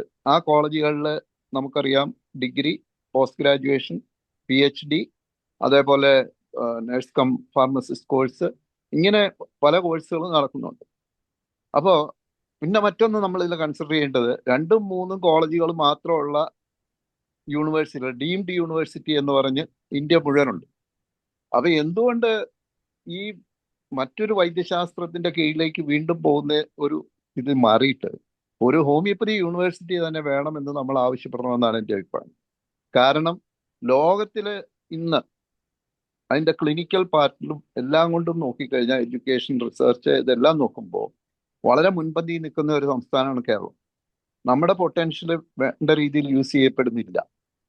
ഒരുപക്ഷെ ഒരു യൂണിവേഴ്സിറ്റി വരികയാണെങ്കിൽ, അതൊരു ഹോമിയോപ്പതി യൂണിവേഴ്സിറ്റി വരികയാണെങ്കിൽ, നമുക്ക് വേൾഡിലെ ഹോമിയോപ്പതി എഡ്യൂക്കേഷന്റെ ഹബ്ബായി മാറാൻ കഴിയും. ഇപ്പോൾ തന്നെ പല ആൾക്കാരും ഒരു വർഷം ഏതാണ്ട് എൻ്റെ കണക്കിൽ, അല്ലെങ്കിൽ എൻ്റെ അടുത്ത് വരുന്നത് വെച്ച് നോക്കിയാൽ ഒരു 150-200 പേരെങ്കിലും ഒരു വർഷം ഹോമിയോപ്പതി പഠിക്കാൻ കേരളത്തിലേക്ക് വരുന്നുണ്ട്. അപ്പൊ ഇതെല്ലാം നമ്മൾ കണ്ടുകൊണ്ട് ഈ യൂണിവേഴ്സിറ്റി, ഇപ്പോൾ ആയുഷ് യൂണിവേഴ്സിറ്റിയാണ് ഇപ്പോൾ വരുന്നതെങ്കിൽ പോലും അടിസ്ഥാനപരമായ അവസാനത്തെ ഒരു ഇതെന്ന് പറയുന്നത് ഒരു ഹോമിയോപ്പതി യൂണിവേഴ്സിറ്റി തന്നെയാണ്. ഞാനിത് പറയാൻ കാരണം മറ്റ് സംസ്ഥാനങ്ങളിലുണ്ട്. അതേപോലെ തന്നെ ഇപ്പൊ ചിലർ പറയും 5 കോളേജുള്ള ഒരു ഹോമിയോപ്പതിക്ക് എന്തിനാണ് ഒരു സർവകലാശാല എന്ന് ചോദിക്കാം. ഇവിടെ ഡീംഡ് യൂണിവേഴ്സിറ്റികളതാണ്. 2-3 കോഴ്സ് നടത്തുന്ന ഡീംഡ് യൂണിവേഴ്സിറ്റികളുണ്ട്, ഇന്ത്യ ഒട്ടാകെയുണ്ട്. അപ്പോൾ അതും യൂണിവേഴ്സിറ്റി ആയിക്കൂടാ എന്നില്ല. അതുകൊണ്ട് എന്നെ സംബന്ധിച്ചിടത്തോളം പറയുകയാണെങ്കിൽ എൻ്റെ അഭിപ്രായം നമുക്ക് സ്വന്തമായിട്ടൊരു ഹോമിയോപ്പതി യൂണിവേഴ്സിറ്റി തന്നെ ഉണ്ടാകണമെന്നായിരിക്കണം നമ്മുടെ അൾട്ടിമേറ്റ് ഗോള്. ഇത്രയും പറഞ്ഞുകൊണ്ട് ഞാൻ ചുരുക്കുന്നു. ഇനി ബാക്കിയുള്ളവർക്കും പറയാനുണ്ടല്ലോ. വളരെ നന്ദി professor doctor Jose Isaac sir. അപ്പൊ ഇനി ഇതേക്കുറിച്ച് അഭിപ്രായം പറയാൻ ആരൊക്കെ തയ്യാറായിട്ടുണ്ടെന്ന് വെച്ചാൽ അവര് ഒന്ന് കൈപൊക്കുക. അതോടൊപ്പം തന്നെ 1-2 കാര്യങ്ങൾ കൂടി ധനേഷ് ഡോക്ടർ ക്ഷണിക്കുന്നു, പ്ലീസ്. എന്തായാലും ഈ വേദിയിൽ എല്ലാവരും പറഞ്ഞ കാര്യങ്ങളോട് പൂർണ്ണമായിട്ട് യോജിക്കുകയാണ്. എനിക്ക് പ്രത്യേകമായിട്ട് ചോദിക്കാനുള്ളത്, യഥാർത്ഥത്തിൽ ഇപ്പൊ ഇത് ഗവൺമെന്റിന്റെ ഒരു ഡിസിഷൻ ഇംപ്ലിമെന്റ് ചെയ്യാൻ വേണ്ടിയല്ലേ ഈ കമ്മിറ്റി ഫോം ചെയ്തിരിക്കുന്നത്? വിജയൻ സാറിനോടാണ്. കാരണം നമ്മളിപ്പോൾ ഈ ഒരു കമ്മിറ്റി വെച്ചിരിക്കുന്നത് ഇത് നടപ്പാക്കുന്നതിന് വേണ്ടിയുള്ള പ്രോട്ടോകോൾസ് ഒക്കെ തയ്യാറാക്കുന്നതിന് വേണ്ടിയല്ലേ? ഡോക്ടർ വിജയൻ. തീർച്ചയായിട്ടും അതെ. അതെ. ഓ, അപ്പോൾ അതിനർത്ഥം ഈ ഒരു തീരുമാനവുമായിട്ട് ഗവൺമെന്റ് മുന്നോട്ട് പോകുന്നു എന്നല്ലേ? തീർച്ചയായിട്ടും ഇനി ഒരു ഗവൺമെന്റ് ഒരു കാര്യം അപ്പൊ ഈ- പറഞ്ഞിട്ട് അത് വെച്ച് മുന്നോട്ട് പോകും. അപ്പൊ അതിനർത്ഥം ഇനി നമ്മൾ തിരിച്ചൊരു പോക്കിന് യാതൊരു സാധ്യതയില്ല. അപ്പൊ അതുകൊണ്ട് തന്നെ ഇനി നമ്മൾ മുന്നോട്ടുള്ള പോക്കിനെ കുറിച്ച് മാത്രമല്ലേ ചിന്തിക്കേണ്ടത്? അതായത് ഗവൺമെന്റിന്റെ ഈ തീരുമാനത്തോടൊപ്പം നമ്മൾ ചേർന്നുകൊണ്ട് ഹോമിയോപ്പതി വളർത്തുന്നതിനുള്ള കാര്യങ്ങളല്ലേ നമ്മൾ ചെയ്യേണ്ടത്? അതാണ് ആകെപ്പാടെ ഒരു സംശയം എല്ലാവർക്കും ഉണ്ടായിരുന്നത്. കാരണം പൊതുവെ ഇത് വേണ്ടെന്ന് ആർഗ്യുമെന്റ് ചെയ്യുന്ന പല ആൾക്കാരും ഇത് മനസ്സിലാക്കുന്നില്ല. നമ്മൾ എടുത്ത ഗവൺമെന്റിന്റെ ഒരു നയപരമായ തീരുമാനത്തിനോടൊപ്പം നമ്മൾ മുന്നോട്ട് പോകുമ്പോൾ ഈ പറഞ്ഞ പോലെ നമുക്കൊരു യൂണിവേഴ്സിറ്റി, ആയുഷ് യൂണിവേഴ്സിറ്റി വരികയും പണ്ട് ഡിപ്പാർട്ട്മെന്റ് 2 ഉണ്ടായതുപോലെ തന്നെ ഭാവിയിൽ ഹോമിയോപ്പതി യൂണിവേഴ്സിറ്റി ഉണ്ടാകുകയും വേണം. അതിനുവേണ്ടി കൂട്ടായി പരിശ്രമിക്കണം. പറഞ്ഞ പോലെ മറ്റ് സംഘടനകൾ എല്ലാവരെയും കൂട്ടിക്കൊണ്ട് നമുക്ക് ഒന്നിച്ച് ചർച്ച ചെയ്യുന്നതിനുള്ള വേദി ഉണ്ടാക്കാം. പക്ഷേ ദൗർഭാഗ്യകരമെന്ന് പറയട്ടെ, നമ്മൾ ശ്രമിക്കുമ്പോൾ മറ്റുള്ളവർക്ക് ഇപ്പോഴും ഒന്നിച്ചു കൂടാനുള്ള മടിയുണ്ട്. കാരണം വ്യത്യസ്ത അഭിപ്രായങ്ങളായതുകൊണ്ടായിരിക്കാം. എന്തായാലും അത് സാറൊന്ന് ശ്രമിക്കുകയാണെങ്കിൽ നമ്മളെല്ലാവരും അവിടെ വരികയും എല്ലാ കൂട്ടരുമായിട്ട് ഒന്നിച്ചിരുന്ന് ചർച്ച ചെയ്യാനും നമുക്ക് ചെയ്യാൻ പറ്റുമെന്ന് സാറിനെ അറിയിക്കാനും ആഗ്രഹിക്കുന്നു. ഡോക്ടർ വിജയൻ. ജസ്റ്റ് ഒരു കാര്യം ജസ്റ്റ് ഒന്ന് പറഞ്ഞോട്ടെ. ഞാൻ വിചാരിക്കുന്നത് എല്ലാ സംഘടനകളുടെയും, എല്ലാ പ്രിൻസിപ്പൽമാരുടെയും, എല്ലാ സൂപ്രണ്ടർമാരുടെയും, എല്ലാ എക്സ്പെർട്സുകളുടെയും ഒരു മീറ്റിംഗ് വിളിച്ച് ആ മീറ്റിങ്ങിനകത്തത് കൺസോളിഡേഷൻ ഉണ്ടാക്കി അത് സർക്കാരിൽ പ്രസന്റ് ചെയ്യുക എന്നുള്ളതാണ്.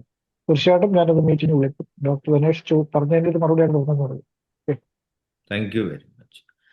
അതുപോലെ തന്നെ നമ്മുടെ ഇടയിൽ ഒരു ഹോമിയോപ്പതി സ്നേഹിയായിട്ട് IUPHന്റെ തുടക്കം മുതൽ എന്നും നമ്മുടെ ശക്തിയായി നിൽക്കുന്ന ഒരു വ്യക്തിത്വമാണ് ഗവൺമെന്റ് തലത്തിലൊക്കെ ഒത്തിരി പ്രവർത്തിച്ച് പരിചയമുള്ള പരിത് ബാവക്കൻ സാർ. അദ്ദേഹത്തിനെ 2 വാക്ക് സംസാരിക്കുന്നതിന് ക്ഷണിക്കുകയാണ്. പരിത് ബാവക്കൻ സാർ, പ്ലീസ്. കേൾക്കാം സാർ. ഞാൻ കഴിഞ്ഞ ദിവസം ഇതിനെക്കുറിച്ചൊരു നോട്ട് തയ്യാറാക്കിയിരുന്നു. നമ്മുടെ എക്സ്പേർട്സ് പറഞ്ഞ ഏകദേശം അത് തന്നെയാണ് എൻ്റെ മനസ്സിൽ. അതിനകത്ത് ഇപ്പോഴേ വളരെ കൺസ്ട്രക്റ്റീവായിട്ടുള്ള സജഷൻസ് ആണ് ശരിക്കും പറഞ്ഞാൽ നമ്മുടെ എക്സ്പെർട്സ് എല്ലാം പറഞ്ഞിരിക്കുന്നത്. അതിൻ്റെ ബേസിൽ നമുക്ക് റോഡ് മാപ്പ്, ഈ ഗോൾ അച്ചീവ് ചെയ്യാനുള്ള റോഡ് മാപ്പ് ഉണ്ടാക്കാൻ പറ്റും. എക്സ്പെർട്സ് കമ്മിറ്റി നമ്മളെടുത്ത് അവരെ ആരെയൊക്കെ ബന്ധപ്പെടാനുണ്ടോ അവരുമെല്ലാമായിട്ട് ബന്ധപ്പെട്ട് ഒരു ഡെവലപ്മെൻറ്റ് പ്രോഗ്രാം അല്ലെങ്കിൽ concept paper whatever it be അത് തയ്യാറാക്കാനായിട്ട് നമ്മൾ ഇനി ഒട്ടും സമയം കളയാനില്ല. ജോസഫ് സാർ പറഞ്ഞ കാര്യം ചെയ്യാണ്. അൾട്ടിമേറ്റായിട്ട് നമുക്ക് അതിലേക്ക് പോകാം. പക്ഷേ ഇപ്പോൾ നമ്മൾ അതിലേക്ക് പോയി കഴിഞ്ഞാൽ മറ്റ് ചില എന്താണ് പറയുന്നത്, സൈഡ് ഇഫക്റ്റുകളൊക്കെ ഉണ്ടാകാൻ സാധ്യത നമ്മളെ മെഡിക്കൽ ടെർമിനോളജി പറഞ്ഞാൽ. അതുകൊണ്ട് ഇപ്പോഴും നമ്മൾ ഗവൺമെൻറ്റിൻ്റെ പോളിസി ഒരു ആയുഷ് സർവകലാശാല എന്നുള്ളതാണ്. അത് മുമ്പോട്ട് കൊണ്ടുപോകുക, അതെങ്ങനെ മെറ്റീരിയലൈസ് ചെയ്യാൻ പറ്റും എന്നുള്ളതിനെക്കുറിച്ച് നമ്മുടെ വിദഗ്ധന്മാർ വളരെ കൺസ്ട്രക്റ്റീവായിട്ടുള്ള സജഷൻസ് ആണ് തന്നിരിക്കുന്നത്. ആ സജഷൻസ് ശരിക്കും പറഞ്ഞാൽ ഇംപ്ലിമെൻറ്റ് ചെയ്യുക. എക്സ്പെർട്സ് കമ്മിറ്റിയെ എടുക്കുക, അവർ ബന്ധപ്പെടാനുള്ള ആരെയൊക്കെയാണോ ബന്ധപ്പെടേണ്ടതെന്നൊക്കെ അവർ പറഞ്ഞിട്ടുണ്ട്. അവർ MP-മാർ, MLA-മാർ, മറ്റുള്ള എക്സ്പെർട്സുകളുമായിട്ട് ഇൻ്റർനാഷണൽ ലെവലിലും നാഷണൽ ലെവലിലും ഒക്കെ ബന്ധപ്പെടാനുള്ള ആൾക്കാരുമായിട്ട് ബന്ധപ്പെട്ട് ഇങ്ങനെ ഒരു ഇത് തയ്യാറാക്കുക, ഡെവലപ്മെൻറ്റ് പ്രോഗ്രാം തയ്യാറാക്കി അത് റോഡ് മാപ്പ് എന്നുള്ള രീതിയിൽ അതിനെ കൺവേർട്ട് ചെയ്ത് ഇംപ്ലിമെൻറ്റ് ചെയ്യാനും, അതുപോലെ തന്നെ ഈ കമ്മിറ്റിയിൽ ഗവൺമെൻറ് ഏറ്റെടുത്തിരിക്കുന്ന കമ്മിറ്റിയുടെ മുമ്പിൽ ഇത് പ്രസൻറ്റ് ചെയ്യാൻ പറ്റും. നമ്മളെ ഇപ്പോഴത്തെ ഒരു എക്സ്പെർട്ട് തന്നെ അതിലെല്ലാം ഒരു മെമ്പറാണല്ലോ. അപ്പം അതിന് അദ്ദേഹത്തിൻ്റെ സജഷൻസും ഇതിനകത്ത് വളരെ പ്രധാനപ്പെട്ടതാണ്, വിലയുള്ളതാണ്. എനിക്ക് പറയാനുള്ള ഈ രീതിയിൽ മുമ്പോട്ട് പോകാൻ നമ്മൾ ഒട്ടും താമസിക്കാൻ പാടില്ല എന്നുള്ളതാണ് എൻ്റെ പേഴ്സണൽ അഭിപ്രായം. Okay, thank you. Thank you sir. Thank you sir. അടുത്തതായിട്ട് ഞാൻ ഡോക്ടർ ഏഹിയെ വിളിക്കാം. Doctor Yahya, please unmute and speak.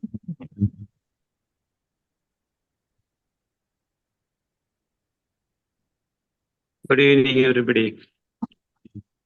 ഇതിനെ കുറച്ച് ലേറ്റായി കയറിയ മുഴുവനായിട്ട് എനിക്ക് കേൾക്കാൻ സാധിച്ചിട്ടില്ല. കാരണം കഴിഞ്ഞ ചർച്ചകളിൽ 3 ദിവസം മുമ്പുള്ള ചർച്ചകളിൽ എൻ്റെ വാദഗതികൾ ഞാൻ പറഞ്ഞിരുന്നു. ഇന്നലെ ഞാനൊരു ഫേസ്ബുക്ക് പോസ്റ്റും അതുമായിട്ട് ബന്ധപ്പെട്ടിരുന്നു. അപ്പം എല്ലാ കണ്ടൻസും അതിനകത്തുണ്ട്. യഥാർത്ഥത്തിൽ നമ്മുടെ ഇടയിൽ ഒരു 90% ഡോക്ടർമാരും ഇതിന് എതിരഭിപ്രായത്തിൽ നിൽക്കുന്ന ഒരു സാഹചര്യത്തിൽ ഇപ്പോഴ് ഡോക്ടർ വിജയനാണ് എനിക്ക് തോന്നുന്നത് ഇതിനകത്ത് ഹോമിയോപ്പതി മേഖലയിൽ നിന്ന് സർക്കാരിന് എന്തെങ്കിലും അഡ്വൈസ് കൊടുക്കാനായിട്ടുള്ള ഏക വ്യക്തി. അപ്പൊ അദ്ദേഹം എത്രയും ഇപ്പൊ ഇവിടെ ഉരുത്തിരിഞ്ഞ് വരുന്ന കുറെ അധികം കാര്യങ്ങൾ ഏതായാലും പലരും വിദഗ്ധരും ഇപ്പം പറഞ്ഞു കഴിഞ്ഞു. അതിൽ ഇനി ഹോമിയോപ്പതിക്ക് മുൻതൂക്കം കിട്ടുന്നതിന് വേണ്ടി എന്തൊക്കെ ചെയ്യാൻ സാധിക്കും, അത് 100 ചോദിച്ചാലേ 10 കിട്ടത്തുള്ളൂ. അപ്പൊ എന്ന് പറഞ്ഞ പോലെ മാക്സിമം അതിനകത്ത് എന്തൊക്കെ പമ്പ് ചെയ്യാവോ അത് മുഴുവൻ പമ്പ് ചെയ്ത് എത്രയും പെട്ടെന്ന്, കാരണം 2 IAS കൺവീനറും ചെയർമാനും 2 IASകാരാണ്. അവരെന്താണെങ്കിലും ഒരു പദ്ധതി സർക്കാർ ഏൽപ്പിക്കുമ്പോൾ തീർച്ചയായിട്ടും അവർ നെഗറ്റീവായിട്ടൊന്നും എഴുതാൻ സാധ്യത കുറവാണ്. അവർക്ക് മാക്സിമം അത് പെർഫെക്റ്റ് ആക്കാൻ വേണ്ടി അവർ ശ്രമിക്കത്തുള്ളൂ. അതില് നമ്മുടെ സാന്നിധ്യം അത് അറിയിക്കുന്നതിന് വേണ്ടി എന്തൊക്കെ നമുക്ക് അതിനകത്ത് ഉൾക്കൊള്ളിക്കാവോ അത് മുഴുവൻ ഉൾക്കൊള്ളിച്ചുകൊണ്ട് വലിയൊരു പ്രോജക്റ്റ് തയ്യാറാക്കി കൊടുക്കണം. അതിനുവേണ്ടി IFPH മുന്നോട്ട് വരുന്നുണ്ട്. അത് ചെയ്യാനുള്ള പ്രാപ്തിയും നമുക്കുണ്ട്.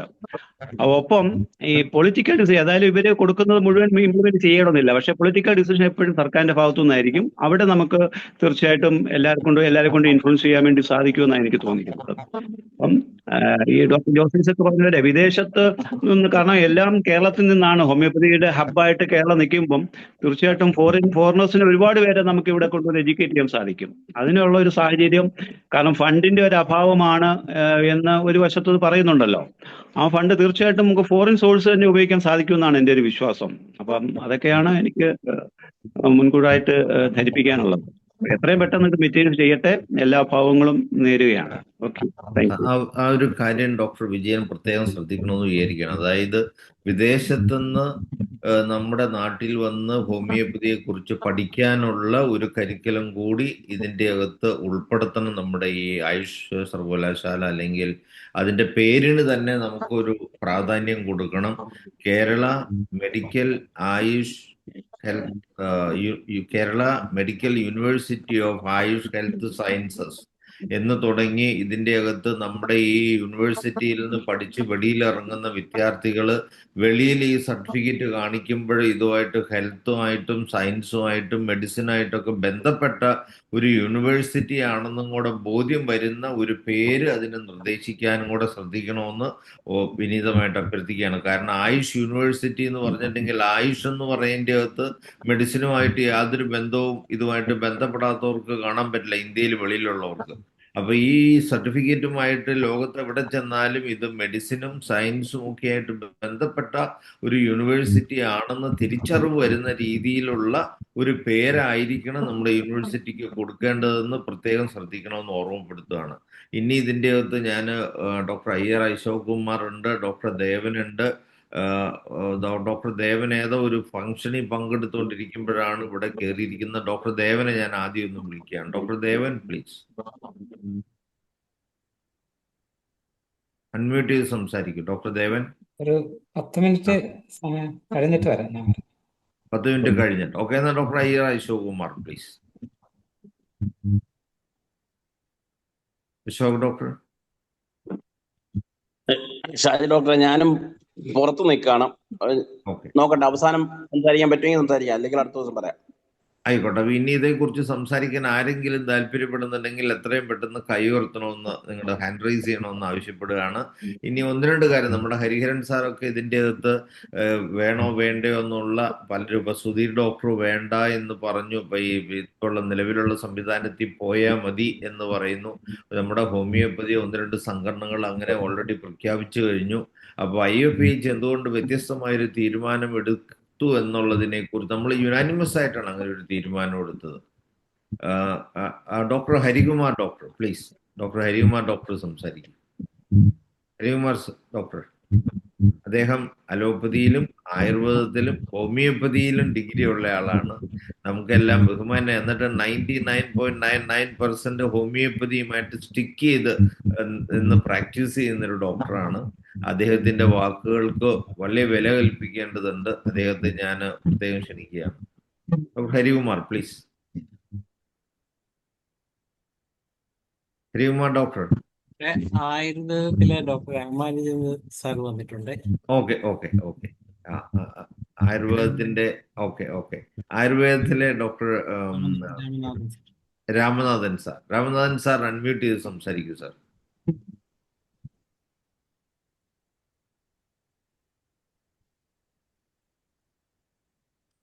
രാമനാഥൻ സാർ പ്ലീസ് അൺമ്യൂട്ട് ചെയ്ത് സംസാരിക്കൂ സാർ. സാർ കോഹോസ്റ്റ് ആണ്, സാറിന് അൺമ്യൂട്ട് ചെയ്യാം, സംസാരിക്കാം. വീഡിയോ ഒന്ന് ഓൺ ചെയ്ത് സംസാരിച്ചാൽ ഉപകാരം. ചിലപ്പോൾ എന്തെങ്കിലും തിരക്കിലായിരിക്കും, കേൾക്കുന്നേ ഉള്ളേ. സാർ റെഡി ആകുമ്പോ ഒന്ന് കൈ ഉയർത്തിയാൽ അപ്പൊ തന്നെ അവസരം തരുന്നതാണ്. അതായത് ഞാൻ 1-2 കാര്യം ഇവിടെ ഒന്ന് പറയുകയാണ്. അതായത് നമ്മൾ ഇങ്ങനെ ഇതേക്കുറിച്ച് കൂലങ്കഷമായി ചർച്ച ചെയ്യുകയും നമ്മുടെ IUPHന്റെ നേതൃത്വം, നമ്മുടെ അഡ്വൈസറി കമ്മിറ്റി ഓൾമോസ്റ്റ് യുനാനിമസ് ആയിട്ടാണ് നമ്മൾ ഈ ഒരു സപ്പോർട്ട് ചെയ്ത് തീരുമാനിച്ചത്. നമുക്കെല്ലാം ഏക അഭിപ്രായമായിരുന്നെങ്കിൽ ഒരു യൂണിവേഴ്സിറ്റി വേണമെന്നുള്ളതിനെ കുറിച്ച്. കാരണം ഈ ഹോമിയോപ്പതി ചികിത്സയാണ് മറ്റേത് ചികിത്സകളിൽ നിന്നും ടോട്ടലി വ്യത്യസ്തരായിട്ട് നിൽക്കുന്നത്. അത് മറ്റ് ചികിത്സാ ശാസ്ത്രങ്ങൾക്കൊന്നും ഇതിന്റെ ശാസ്ത്രത്തെക്കുറിച്ച് മനസ്സിലാക്കാൻ സാധിക്കുന്നില്ല. ഇത് ഊർജ്ജതലത്തിൽ പ്രവർത്തിക്കുന്ന ഏക മെഡിക്കൽ ശാസ്ത്രവും കൂടിയാണ്. അപ്പോൾ മറ്റ് ചികിത്സാ ശാസ്ത്രങ്ങളുടെ കൂടെ നിന്ന് ഒരു തരത്തിലുള്ള റിസർച്ച് നടത്തി ഹോമിയോപ്പതിയുടെ ശാസ്ത്രീയതയൊന്നും വെളിയിൽ കൊണ്ടുവരുന്നതിന് സാധിക്കത്തില്ല. ഹോമിയോപ്പതി സ്വന്തമായ പാതയിലൂടെ സഞ്ചരിച്ച് മുന്നേറി തന്നെ മുന്നിലെത്തി ഹോമിയോപ്പതിയുടെ പൊട്ടൻഷ്യല് മനുഷ്യ സമൂഹത്തിന് പ്രയോജനപ്പെടുത്തുന്ന തരത്തിലാക്കാൻ സാധിക്കുകയുള്ളൂ. അതിന് നേതൃത്വം കൊടുക്കുന്നത് കേരളത്തിലെ ഹോമിയോ ഡോക്ടർമാരായിരിക്കണം. കാരണം ഇന്ന് ലോകത്ത് ഏറ്റവും കൂടുതൽ മുന്നിൽ നിൽക്കുന്ന ഹോമിയോപ്പതി സമൂഹം കേരളത്തിൽ നിന്നുള്ളതാണ്. അതുകൊണ്ട് തന്നെയാണ് IUPH കേരളത്തിലെ ഹോമിയോപ്പതി ഡോക്ടർമാർ ലോകത്ത് നേതൃത്വം കൊടുക്കുന്ന ഒരു സംഘടനയായി മാറിയത്.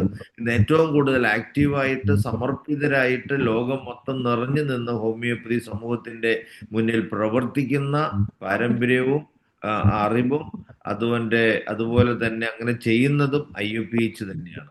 അതുകൊണ്ട് IUPH ഇതിന്റെ വിവിധ വശങ്ങളെ കുറിച്ചും മറ്റേത് സംഘടനയെക്കാളും ആത്മാർത്ഥമായിട്ട് സത്യസന്ധമായിട്ട് കാണാനും ഉൾക്കൊള്ളാനും അതിൻ്റെ ആ വികാരം ഉൾക്കൊണ്ട് ഭാവിയുടെ വിഷന് വേണ്ടിയിട്ട്, ആ ഭാവിയുടെ ഇതിന്റെ പൊട്ടൻഷ്യല് ലോകത്തിന് പ്രയോജനപ്പെടുന്നതിന് വേണ്ടിയിട്ട് നമുക്ക് സ്വന്തം കാലിൽ നിന്നാലേ പറ്റൂ എന്നുള്ളതുകൊണ്ടാണ് നമ്മളൊരു തീരുമാനമെടുത്തത്. ഇത് കൊണ്ടുവന്ന വഴികളും ഒക്കെ ഒരുപക്ഷെ നമുക്ക് അനുകൂലമാകാതിരിക്കാൻ വേണ്ടിയാണെങ്കിൽ പോലും ഈ ഒരു ചാൻസ് നമ്മൾ പ്രയോജനപ്പെടുത്തി ഇങ്ങോട്ട് വെച്ച് നീട്ടുമ്പോൾ നമ്മൾ വേണ്ട എന്ന് പറയരുത്. നമ്മൾ വേണമെന്ന് തന്നെ പറഞ്ഞ് നമുക്ക് ബാലാരിഷ്ടതകളിലൂടെ കടന്നു പോകേണ്ടി വരും. അതിനെ എല്ലാം അതിജീവിച്ച് നമുക്ക് മുന്നേറിയാലേ ഈ ഒരു ശാസ്ത്രം നമുക്ക് ലോകത്തിന് നന്മയാക്കി മാറ്റാൻ പറ്റുള്ളൂ. ധനേഷ് ഡോക്ടർ വീണ്ടും കൈ ഉയർത്തിയിട്ടുണ്ട്, അദ്ദേഹത്തെ ക്ഷണിക്കും. ഞാൻ ഹാൻഡ് റൈസ് ചെയ്തതിന്റെ പ്രധാനപ്പെട്ട ഒരു കാരണം ഇവിടെ എല്ലാവർക്കും ഒരു ആശങ്കയുള്ളത് ഇത് എന്താകും എന്നുള്ളതാണ്. അപ്പൊ യഥാർത്ഥത്തില് നമ്മൾ മനസ്സിലാക്കേണ്ട കാര്യം, പണ്ട് നമ്മള് മെഡിക്കൽ ആരോഗ്യമന്ത്രി, കേന്ദ്ര ആരോഗ്യമന്ത്രി എന്നായിരുന്നു ആദ്യം അറിയപ്പെട്ടിരുന്നത്. അന്ന് ആരോഗ്യ വകുപ്പിന്റെ കീഴിലായിരുന്നു, അതായത് ഹ്യൂമൻ റിസോഴ്സ് വകുപ്പിന്റെ കീഴിലായിരുന്നു നമ്മുടെ ആരോഗ്യ വകുപ്പ് വന്നിരുന്നത്.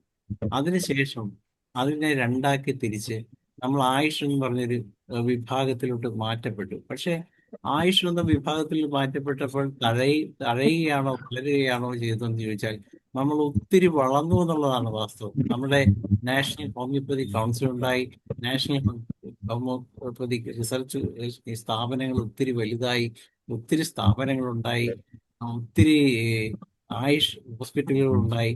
അപ്പൊ എന്തുകൊണ്ടും ഹോമിയോപ്പതി വളരുകയാണ് ഉണ്ടായത്. അപ്പൊ അത് തന്നെയാണ് ആയുഷ് സംവിധാനം കേരളത്തിൽ വന്നാലും നമുക്ക് ഉണ്ടാകാൻ പോകും. അതുകൊണ്ട് തന്നെ ആയുഷ് യൂണിവേഴ്സിറ്റി ഉണ്ടാകുന്നതിനെ നമ്മൾ പൂർണ്ണമായിട്ട് അംഗീകരിക്കുകയും ഭാവിയിൽ അത് പിന്നീട് ഹോമിയോപ്പതി യൂണിവേഴ്സിറ്റി ആയി മാറുന്നെങ്കിൽ അതിനുള്ള ശ്രമങ്ങൾ നമ്മൾ നടത്തി കഴിഞ്ഞാൽ അതും ഉണ്ടാകും. അതുകൊണ്ട് തന്നെ നമ്മൾ നല്ല ആശയങ്ങൾ കൊടുത്ത് ഹോമിയോപ്പതിക്ക് വേണ്ട എല്ലാ കാര്യങ്ങളും നമുക്ക് കൊടുക്കാൻ പറ്റും.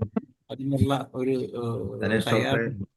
ദേവൻ ഡോക്ടർ കൈയുയർത്തിയിട്ടുണ്ട്, അദ്ദേഹത്തിന് അവസരം കൊടുക്കും. ദേവൻ ഡോക്ടറെ പ്ലീസ് സംസാരിക്കൂ ഡോക്ടർ. നമസ്കാരം. അതുപോലെ തന്നെ ഒരു മിനിറ്റ് നമ്മുടെ പാനലിസ്റ്റുകൾക്ക് 2 മിനിറ്റ് കൂടെ ഒന്നുകൂടെ സംസാരിക്കാൻ സമയം തരുന്നതാണ്. ദയവായിട്ട് സഹകരിക്കുക. ഹരിഹരൻ സാറിനായിരിക്കും അടുത്ത അവസരം വരുന്നത്. ദേവൻ ഡോക്ടർ പറയും. നമസ്കാരം. ഒരു സർക്കാർ അല്ലെങ്കിൽ മന്ത്രിയോ ഒരു പോളിസി തീരുമാനിച്ചതിന്റെ വെളിച്ചത്തിലാണ് ഇത്, അല്ലെങ്കിൽ ഡിപ്പാർട്ട്മെന്റിൽ നിന്ന് അങ്ങനെ ഒരു ആവശ്യം ഉന്നയിച്ചതായിട്ട് നമുക്കറിവില്ല. എന്തായാലും സർക്കാർ ഇത്തരമൊരു പോളിസി മുന്നോട്ട് വെക്കുമ്പോൾ അതിനാദ്യം സാധാരണ ഒരു ബില്ല് അവതരിപ്പിക്കുന്നതിന് മുമ്പ് ഒരു ഡ്രാഫ്റ്റ് തയ്യാറാക്കണം. അപ്പോൾ ഡ്രാഫ്റ്റ് തയ്യാറാക്കാനാണ് ഇപ്പോഴത്തെ കമ്മിറ്റി ഏൽപ്പിച്ചിരിക്കുന്നത്. ഈ ഡ്രാഫ്റ്റിൽ ഫിനാൻഷ്യലായിട്ടുള്ള, അതായത് ഇതിന്റെ സാമ്പത്തികം കണ്ടെത്തുന്നതിനുള്ള എന്തെങ്കിലും പ്രശ്നമുണ്ടെങ്കിൽ അത് സൂചിപ്പിക്കാം എന്നല്ലാതെ ഇത് വേണ്ട എന്നുള്ളൊരു നിർദ്ദേശം കൊടുക്കാനല്ലല്ലോ. സർക്കാരിന്റെ പോളിസിയാണ്. സർക്കാർ പോളിസിയിൽ ഈ അവിടെ നിൽക്കുന്ന എല്ലാവരും ആ പോളിസിക്ക് സർക്കാർ ആവശ്യപ്പെട്ട പോളിസി പ്രകാരമുള്ള ഒരു ഡ്രാഫ്റ്റ് തയ്യാറാക്കാണ് വേണ്ടത്. ആ ഡ്രാഫ്റ്റ് അങ്ങനെയാണ് സാധാരണഗതിയിൽ ഒരു ബില്ല് അവതരിപ്പിക്കുന്നതിന് മുമ്പ്. അതിനുശേഷം പിന്നീട് അടുത്ത പ്രോസസ്സുകളുണ്ട്. ഈ ബില്ല് ആയിക്കഴിഞ്ഞാൽ പോലും നമുക്ക് സെലക്ട് കമ്മിറ്റി, സബ്ജക്ട് കമ്മിറ്റി ഇവിടെയൊക്കെ ചർച്ചയ്ക്ക് വരും. അപ്പോഴൊക്കെ നമുക്ക് നിർദ്ദേശങ്ങൾ വെക്കാം. അപ്പോൾ നമ്മൾ എന്തായാലും ഇത്തരം ഒരു ഡ്രാഫ്റ്റ് തയ്യാറാക്കാൻ ആവശ്യപ്പെട്ടു എന്ന് പറയുന്നത് തന്നെ വളരെ പോസിറ്റീവാണ്. അതായത് സർക്കാരിന് ഈ കാര്യത്തിൽ ഡിപ്പാർട്ട്മെന്റ് ആവശ്യപ്പെടാത്ത സാഹചര്യത്തിൽ സർക്കാർ മുന്നിട്ട് വന്നപ്പോൾ സർക്കാരിന് ഇത്തരം ഒരു സാധ്യത കേരളത്തിൽ വേണ്ടതാണ് എന്നവർ മനസ്സിലാക്കിയത് കൊണ്ടായിരിക്കുമല്ലോ തീർച്ചയായിട്ടും അത് സർക്കാരിലെ ഉദ്യോഗസ്ഥന്മാരെ ഇത് ഏൽപ്പിച്ചിരിക്കുന്നത്. അപ്പൊ അവര് ഇതിന് അനുകൂലമായ രീതിയിലുള്ള മറുപടിയെ സാധാരണഗതിയിൽ കൊടുക്കാറുള്ളൂ. ഞാൻ നേരത്തെ പറഞ്ഞ പോലെ എന്തെങ്കിലും സാമ്പത്തിക ഫിനാൻസ് കണ്ടെത്തുന്നതിൽ എന്തെങ്കിലും ഉണ്ടെങ്കിൽ അത് നോട്ടായിട്ട് ചേർക്കും. എന്നിട്ട് ഇത് ലീഗൽ ഡിപ്പാർട്ട്മെന്റിന്, ലോ ഡിപ്പാർട്ട്മെന്റിന് പോകും. ലോ ഡിപ്പാർട്ട്മെന്റ് പരിശോധിച്ചിട്ട് അതിന്റെ എന്തെങ്കിലും ലീഗലായിട്ടുള്ള എന്തെങ്കിലും തടസ്സം ഉണ്ടെങ്കിൽ അത് മാറ്റും. അല്ലാതെ നമ്മളിതിൽ ഇത്ര വ്യാകുലരാകേണ്ട കാര്യമൊന്നുമില്ല. അപ്പൊ എന്തെങ്കിലും ലീഗൽ ഇതുണ്ടെങ്കിൽ ഇത് മാറ്റും. അതല്ലാതെ ഓരോരുത്തരുടെ വ്യക്തിപരമായ ഇഷ്ടമനുസരിച്ച് എനിക്കിത് ഇഷ്ടമല്ല അതുകൊണ്ട് വേണ്ട എന്ന് പറയുന്ന രീതി ഹോമിയോപ്പതിക്കാർക്ക് മാത്രമേ ഉള്ളെന്നാണ് എനിക്ക് തോന്നുന്നത്. അല്ലാതെ ഇത്ര ഒരു നല്ല കാര്യം എല്ലാവരും കൂടി യോജിച്ച് നിന്നുകൊണ്ട് നമ്മുടെ ഈ പറഞ്ഞ കമ്മിറ്റിയിലുള്ള അംഗങ്ങൾ എന്തായാലും സർക്കാർ നിർദ്ദേശം അനുസരിച്ച് അവർക്ക് പ്രവർത്തിക്കാൻ പറ്റുള്ളൂ. അപ്പൊ ആ നിർദ്ദേശം അനുസരിച്ച് പ്രവർത്തിക്കുമെന്നും ഇതിൽ ഭാവിയിൽ ഇത് നടപ്പിൽ വരുമെന്ന് തന്നെ നമ്മൾക്ക് പ്രതീക്ഷിക്കാം. അപ്പോൾ തീർച്ചയായിട്ടും നമ്മൾക്ക് ഒരുപാട് കാര്യങ്ങൾ സെലക്ട് കമ്മിറ്റിയിലും സബ്ജക്ട് കമ്മിറ്റിയിലും ഒക്കെ നമ്മൾക്ക് ഉന്നയിക്കാനുണ്ടാവും. കാരണം ഹെൽത്ത് ബില്ലുമായിട്ട് ബന്ധപ്പെട്ട് നമ്മൾ ഇത്തരം പ്രോസസ്സിലൂടെ കടന്നുപോയതാണ്. ഞാൻ അതിലൊക്കെ പങ്കെടുത്തതാണ്. അപ്പോൾ അതിന് ശേഷവും നമ്മൾക്ക് പിന്നെയും സാധ്യതകളുണ്ട്. അപ്പോൾ ഇതൊരു നല്ല കാര്യം തന്നെയാണ്, ഒരുപാട് സാധ്യതകൾ തുറന്നു തരുന്ന ഒരു കാര്യം തന്നെയാണ്. അതിലേക്ക് എല്ലാവരും ഒരുമിച്ച് നിൽക്കാനായിട്ട് തയ്യാറാവണം എന്ന് മാത്രം ഈ കുറഞ്ഞ സമയത്തുള്ള പറയും. താങ്ക് യു ഡോക്ടർ ദേവൻ. ഇനി ഹരിഹരൻ സാർ ഒന്ന് പറയൂ സാർ, 2 മിനിറ്റ് സാറിന്റെ ഒരു conclusive statement. Hariharan sir, justice Hariharan sir, അദ്ദേഹം ഇല്ലേ? ജസ്റ്റിസ് ഹരിഹരൻ സാർ, IFPH മറ്റേ ഹരിഹരൻ സാറിന്റെ ഫോണാണോ എന്ന് സംശയമുണ്ട്. അല്ലല്ല, സാറുണ്ട്. ജസ്റ്റിസ് ഹരിഹരൻ സാർ 2 മിനിറ്റ് ഒന്ന് കൺക്ലൂസീവ് സ്റ്റേറ്റ്മെന്റ് പറയൂ. അല്ലെങ്കിൽ professor doctor Sabu Thomas sir.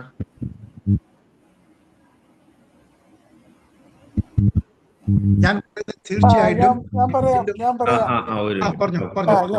ഇപ്പൊ അൺമ്യൂട്ട് ചെയ്യാൻ സ്വല്പം താമസിച്ചു പോയി. അപ്പോ നമ്മള് പറഞ്ഞ കാര്യങ്ങളെല്ലാം നല്ല കാര്യങ്ങളാണ്, പ്രസക്തമാണ്. പക്ഷേ നമ്മൾ അടുത്ത ലെവലിലേക്ക് ഇന്നിപ്പോ പങ്കെടുത്തതിൽ ആരൊക്കെയാണ് ഈ കമ്മിറ്റിയിൽ വരാൻ തയ്യാറുള്ളതെന്ന് നമ്മൾ ചോദിച്ചില്ല. കമ്മിറ്റി ഉണ്ടാക്കണം, ഏറ്റവും വേഗം കമ്മിറ്റി ഉണ്ടാക്കി മാത്രമേ നമുക്ക് മുന്നോട്ട് പോകാൻ ഒക്കുള്ളൂ. അതിനുള്ള നടപടികൾ ഇന്ന് തന്നെ തുടങ്ങിയാൽ കൊള്ളാം. ആരൊക്കെ വരാൻ തയ്യാറുണ്ടെന്നുള്ള വില്ലിങ്നെസ് ചോദിച്ച് രേഖപ്പെടുത്തിയാൽ കൊള്ളാം.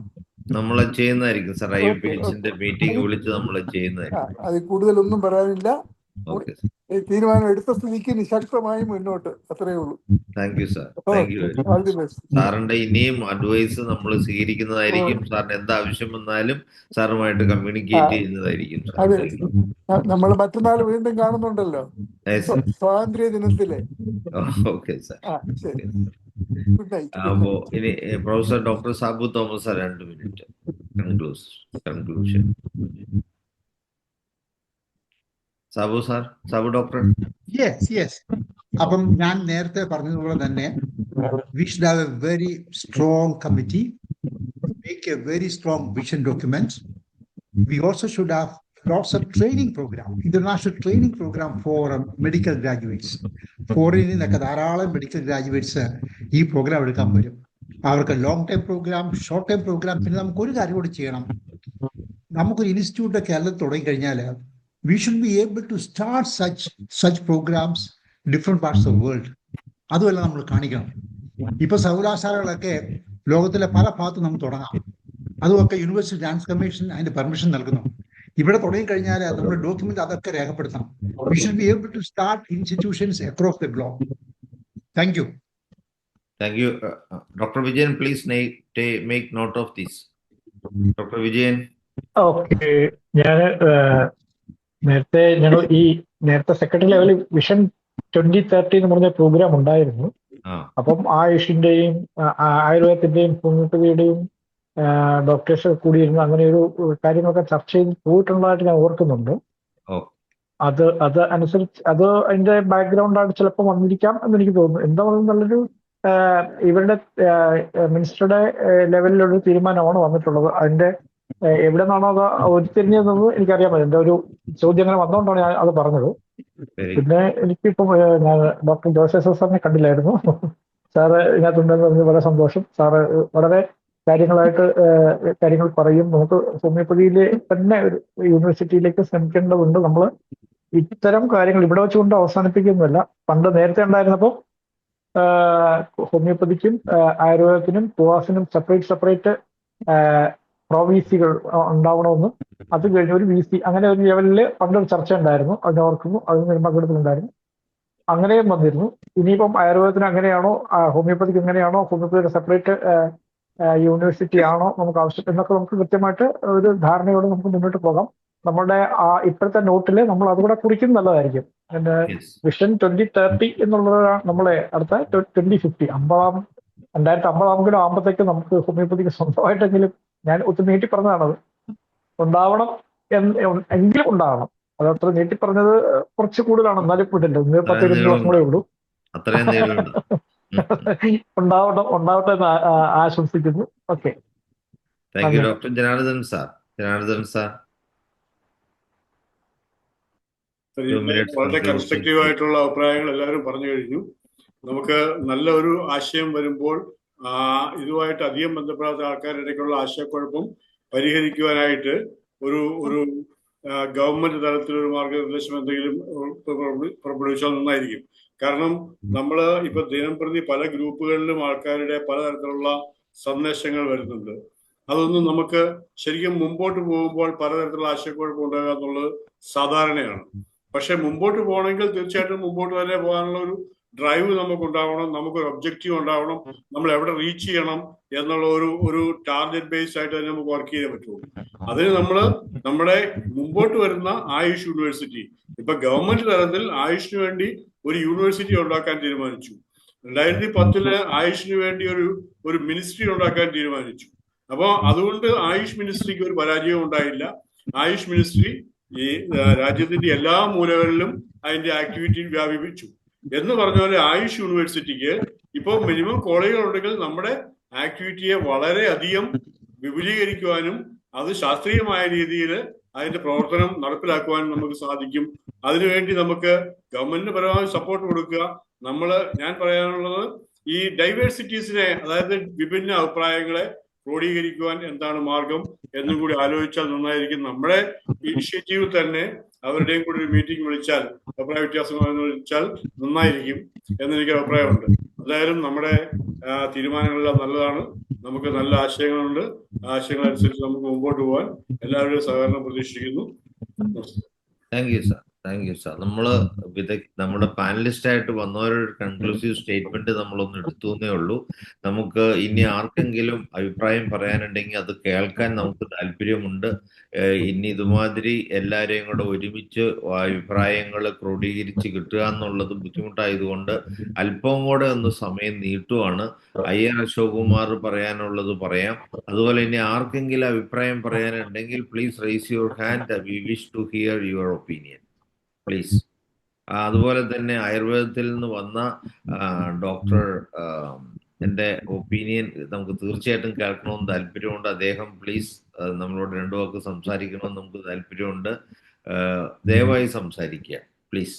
ആർക്കെങ്കിലും ഇതേക്കുറിച്ച് സംസാരിക്കാൻ താല്പര്യമുള്ള ആരെങ്കിലും ഉണ്ടെങ്കിൽ, ആരെങ്കിലും ഇവിടെ ഉള്ളവരായിട്ട് ഇതിൻ്റെ അകത്ത് പങ്കെടുക്കുന്ന മറ്റാർക്കെങ്കിലും തോന്നുന്നുണ്ടെങ്കിൽ അവർ ഈ മെസ്സേജ് ഇട്ടൊന്ന് സജസ്റ്റ് ചെയ്യണം. അവർ നമുക്ക് വിളിക്കാവുന്നതാണ്.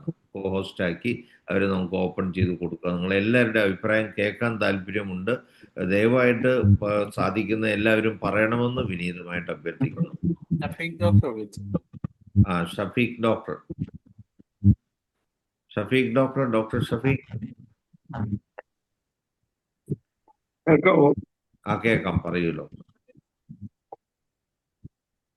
ഏതാണെങ്കിലും നമ്മളിപ്പം കേരള യൂണിവേഴ്സിറ്റി ഓഫ് ഹെൽത്ത് സയൻസിൽ ഉണ്ടായിട്ട് നമുക്ക് എത്രത്തോളം അംഗീകാരങ്ങൾ കിട്ടുന്നുവെന്ന് നമ്മൾ ഈ പറഞ്ഞതിൽ നിന്ന് മനസ്സിലായല്ലോ. നമുക്കൊരു ആദ്യം ഒരു രജിസ്ട്രാർ പോസ്റ്റ് ഉണ്ടായിരുന്നു. അത് പിന്നീട് എക്സാമിനേഷൻ കൺട്രോളറായി മാറി. ഇപ്പൊ ഒന്നുമില്ല. അപ്പൊ അങ്ങനെയുള്ള ഒരു സ്ഥലത്ത് തന്നെ ഇനിയും നിലനിൽക്കണമോ, അത് പുതുതായിട്ട് നമുക്കൊരു ചാൻസ് കിട്ടിയപ്പോൾ അതിൽ നിലനിൽക്കണോ എന്നുള്ളതാണ് നമ്മൾ ചിന്തിക്കേണ്ടത്. പിന്നെ ഈ ആയുഷ് സർവകലാശാല വന്നാൽ ഭാവിയിൽ പിന്നും അതിന് ഡിവിഷൻസ് വരും. അപ്പം ചിലപ്പോൾ ഹോമിയോപ്പതി സിസ്റ്റത്തിന് മാത്രമായിട്ടൊരു യൂണിവേഴ്സിറ്റി വരാം. അങ്ങനെയുള്ള രീതിയിൽ നമ്മൾ ചിന്തിക്കുകയും ആ രീതിയിൽ പോസിറ്റീവായിട്ട് കാണുകയും ചെയ്യണം എന്നുള്ളതാണ് എൻ്റെ ഒരു അഭിപ്രായം. അതുകൊണ്ട് ഈ വിരുദ്ധ അഭിപ്രായങ്ങൾ പറയുന്നവരെ നമ്മളൊന്ന് അവരുമായിട്ടൊക്കെ സംസാരിച്ചിട്ട് കാര്യങ്ങൾ വ്യക്തമാക്കി കഴിഞ്ഞാൽ അവർക്ക് മനസ്സിലാവുമെന്നാണ് തോന്നുന്നത്. അങ്ങനെ നമ്മൾ ഒരേ അഭിപ്രായത്തിൽ എല്ലാവരും കൂടി ഓർത്തൊക്കെ ഒരു സിറ്റുവേഷൻ ഉണ്ടാക്കുക. അതാണ് ഇതിന് ഏറ്റവും വേണ്ടത്. അതാണ് എൻ്റെ ഒരു അഭിപ്രായം. ഓക്കെ. എബ്രഹാം വൈദ്യർ ഡോക്ടർ സംസാരിക്കുന്നു. ഡോക്ടർ എബ്രഹാം വൈദ്യൻ പ്ലീസ്. എബ്രഹാം ഡോക്ടർ അൺമ്യൂട്ട് ചെയ്ത് സംസാരിക്കൂ ഡോക്ടർ പ്ലീസ്. എബ്രഹാം വൈദ്യൻ doctor unmute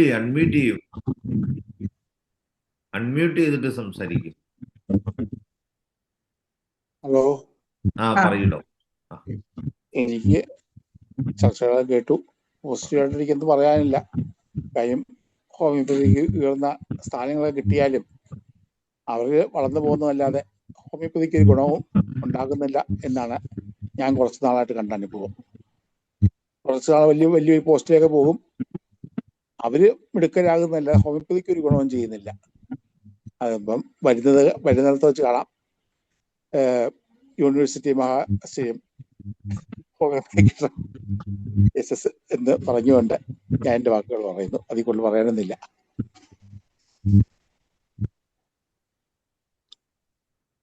thank you doctor. അപ്പൊ അശോക് കുമാർ ഡോക്ടർ ഒന്ന് സംസാരിക്കൂ.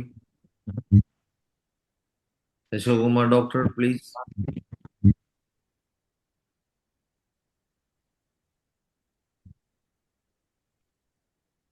ഡോക്ടർ അശോക് കുമാർ അൺമ്യൂട്ട് ചെയ്ത് സംസാരിക്കൂ.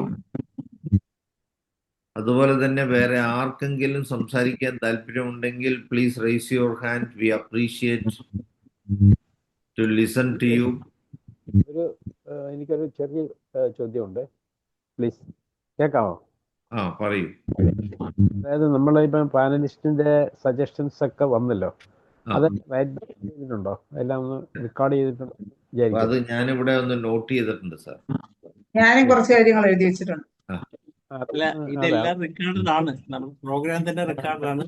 നാളെ കേൾക്കാൻ അതുകൊണ്ട് കാര്യമില്ല, റെക്കോർഡ് ചെയ്യുന്ന കാര്യമല്ല. ഇങ്ങനെ റൈറ്റ് ഡൗൺ ചെയ്തിട്ടുണ്ടെങ്കിൽ അതൊന്ന് കൺസൾട്ട് ചെയ്തിട്ട് നമുക്ക് അതിന് ഇമ്പ്രൂവ് ചെയ്യാൻ പറ്റും. അതാണ് ഞാൻ. Okay sir, okay. ഞാൻ നോട്ട് എടുക്കുന്നുണ്ട്. നമ്മൾ അത് ഫോളോ ചെയ്യുന്നതാണ്, കാരണം we are serious about it. Thank U.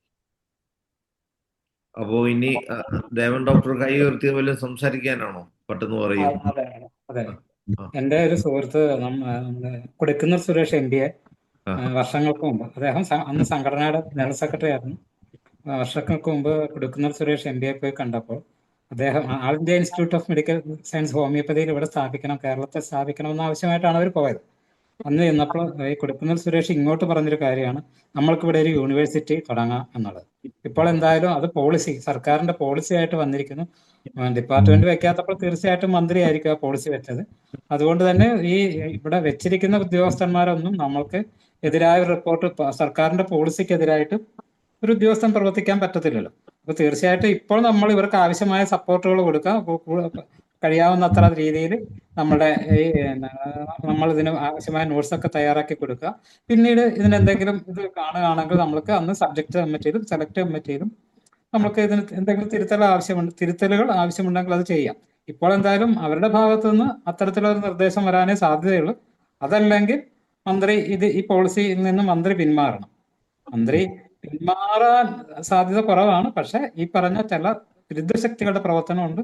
അത് നമ്മൾ കരുതിയിരിക്കണം. എന്തായാലും ഇവരുടെ ഭാഗത്തു നിന്ന് നമ്മൾക്ക് സാധാരണഗതിയിൽ എതിർപ്പുണ്ടാകാൻ സാധ്യതയില്ല. അപ്പൊ നമ്മൾ ആവശ്യമായ കാര്യങ്ങൾ, വിഭവങ്ങൾ അവർക്ക് കൊടുക്കണം എന്ന് മാത്രമാണ് എനിക്ക് പറയുന്നത്. തീർച്ചയായിട്ടും.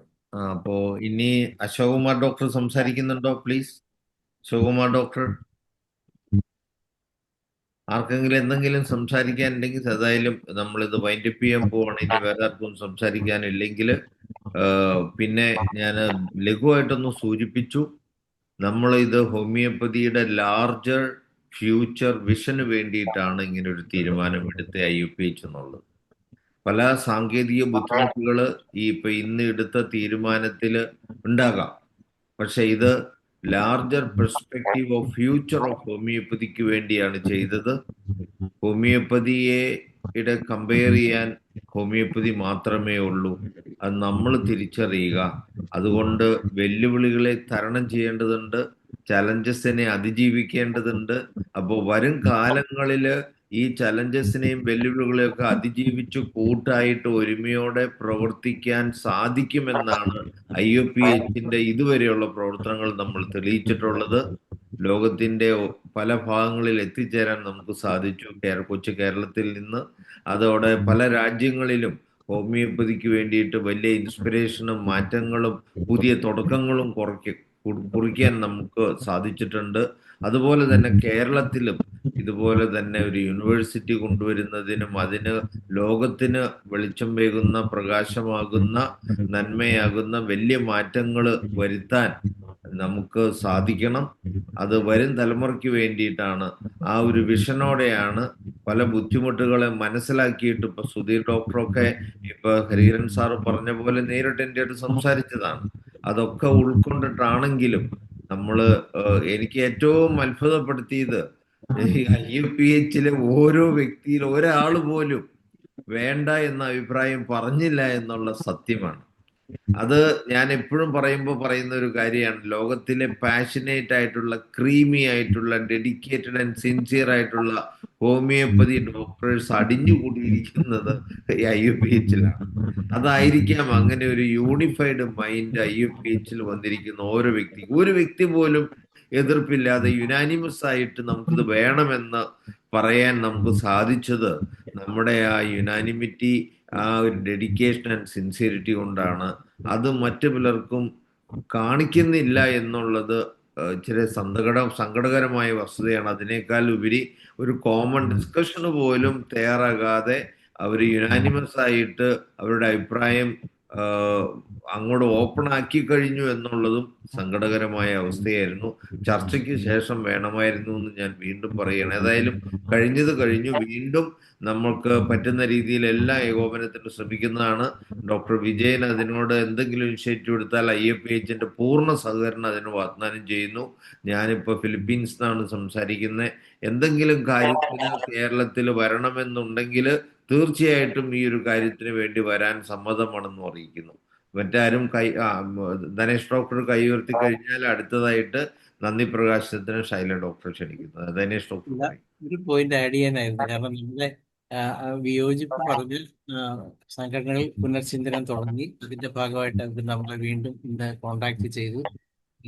എന്തുകൊണ്ടാണ് ഇങ്ങനെയുള്ള കാര്യങ്ങളൊക്കെ അന്വേഷിച്ചു. അതിനർത്ഥം തീരുമാനത്തിൽ മാറ്റങ്ങൾ. Very good, very good. It's a great information. Okay, we expect that we can go united.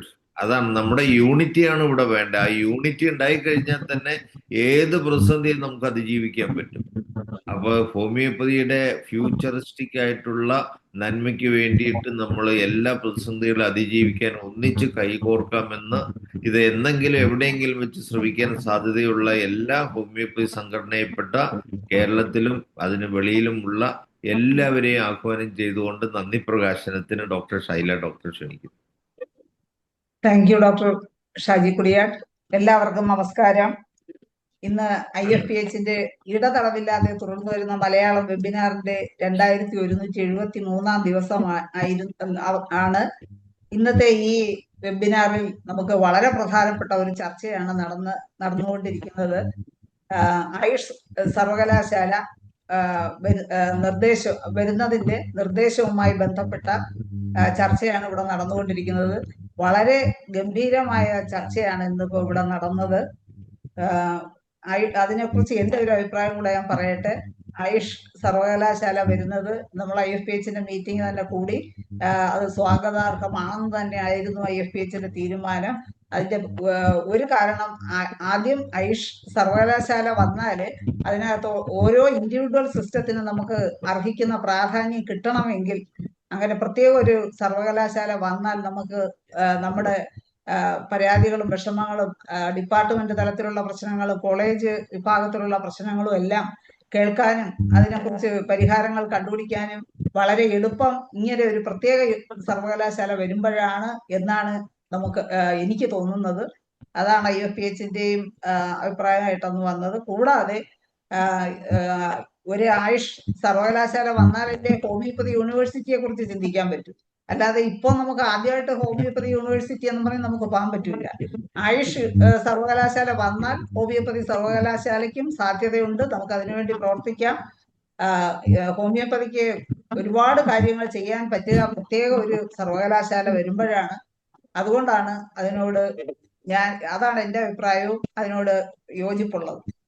അപ്പോൾ എല്ലാം കൂടി ഒരു ഗ്രൂപ്പിൽ കിടന്നാൽ നമുക്ക് വലിയ പ്രയോജനമൊന്നും ഉണ്ടാവുമെന്ന് ചിന്തിക്കാനേ നമുക്ക് പറ്റില്ല. അപ്പോ ഇത്രയും നല്ല ഗംഭീരമായ ചർച്ചയ്ക്ക് നന്ദി പറയുക എന്നുള്ളതാണ് എൻ്റെ കർത്തവ്യം. അതിലേക്ക് കടക്കുന്നു. നമ്മുടെ ഈ ചർച്ചയിൽ നിന്ന് പങ്കെടുത്ത പാനലിസ്റ്റുകളായ നമുക്ക് ഏവർക്കും ബഹുമാന്യനായ റിട്ടയർഡ് ജസ്റ്റിസ് ഹരിഹരൻ സാറ് നമ്മോടൊപ്പം ഉണ്ടായിരുന്നു. അദ്ദേഹം വളരെ വിലപ്പെട്ട നിർദ്ദേശങ്ങളാണ് പറഞ്ഞത്.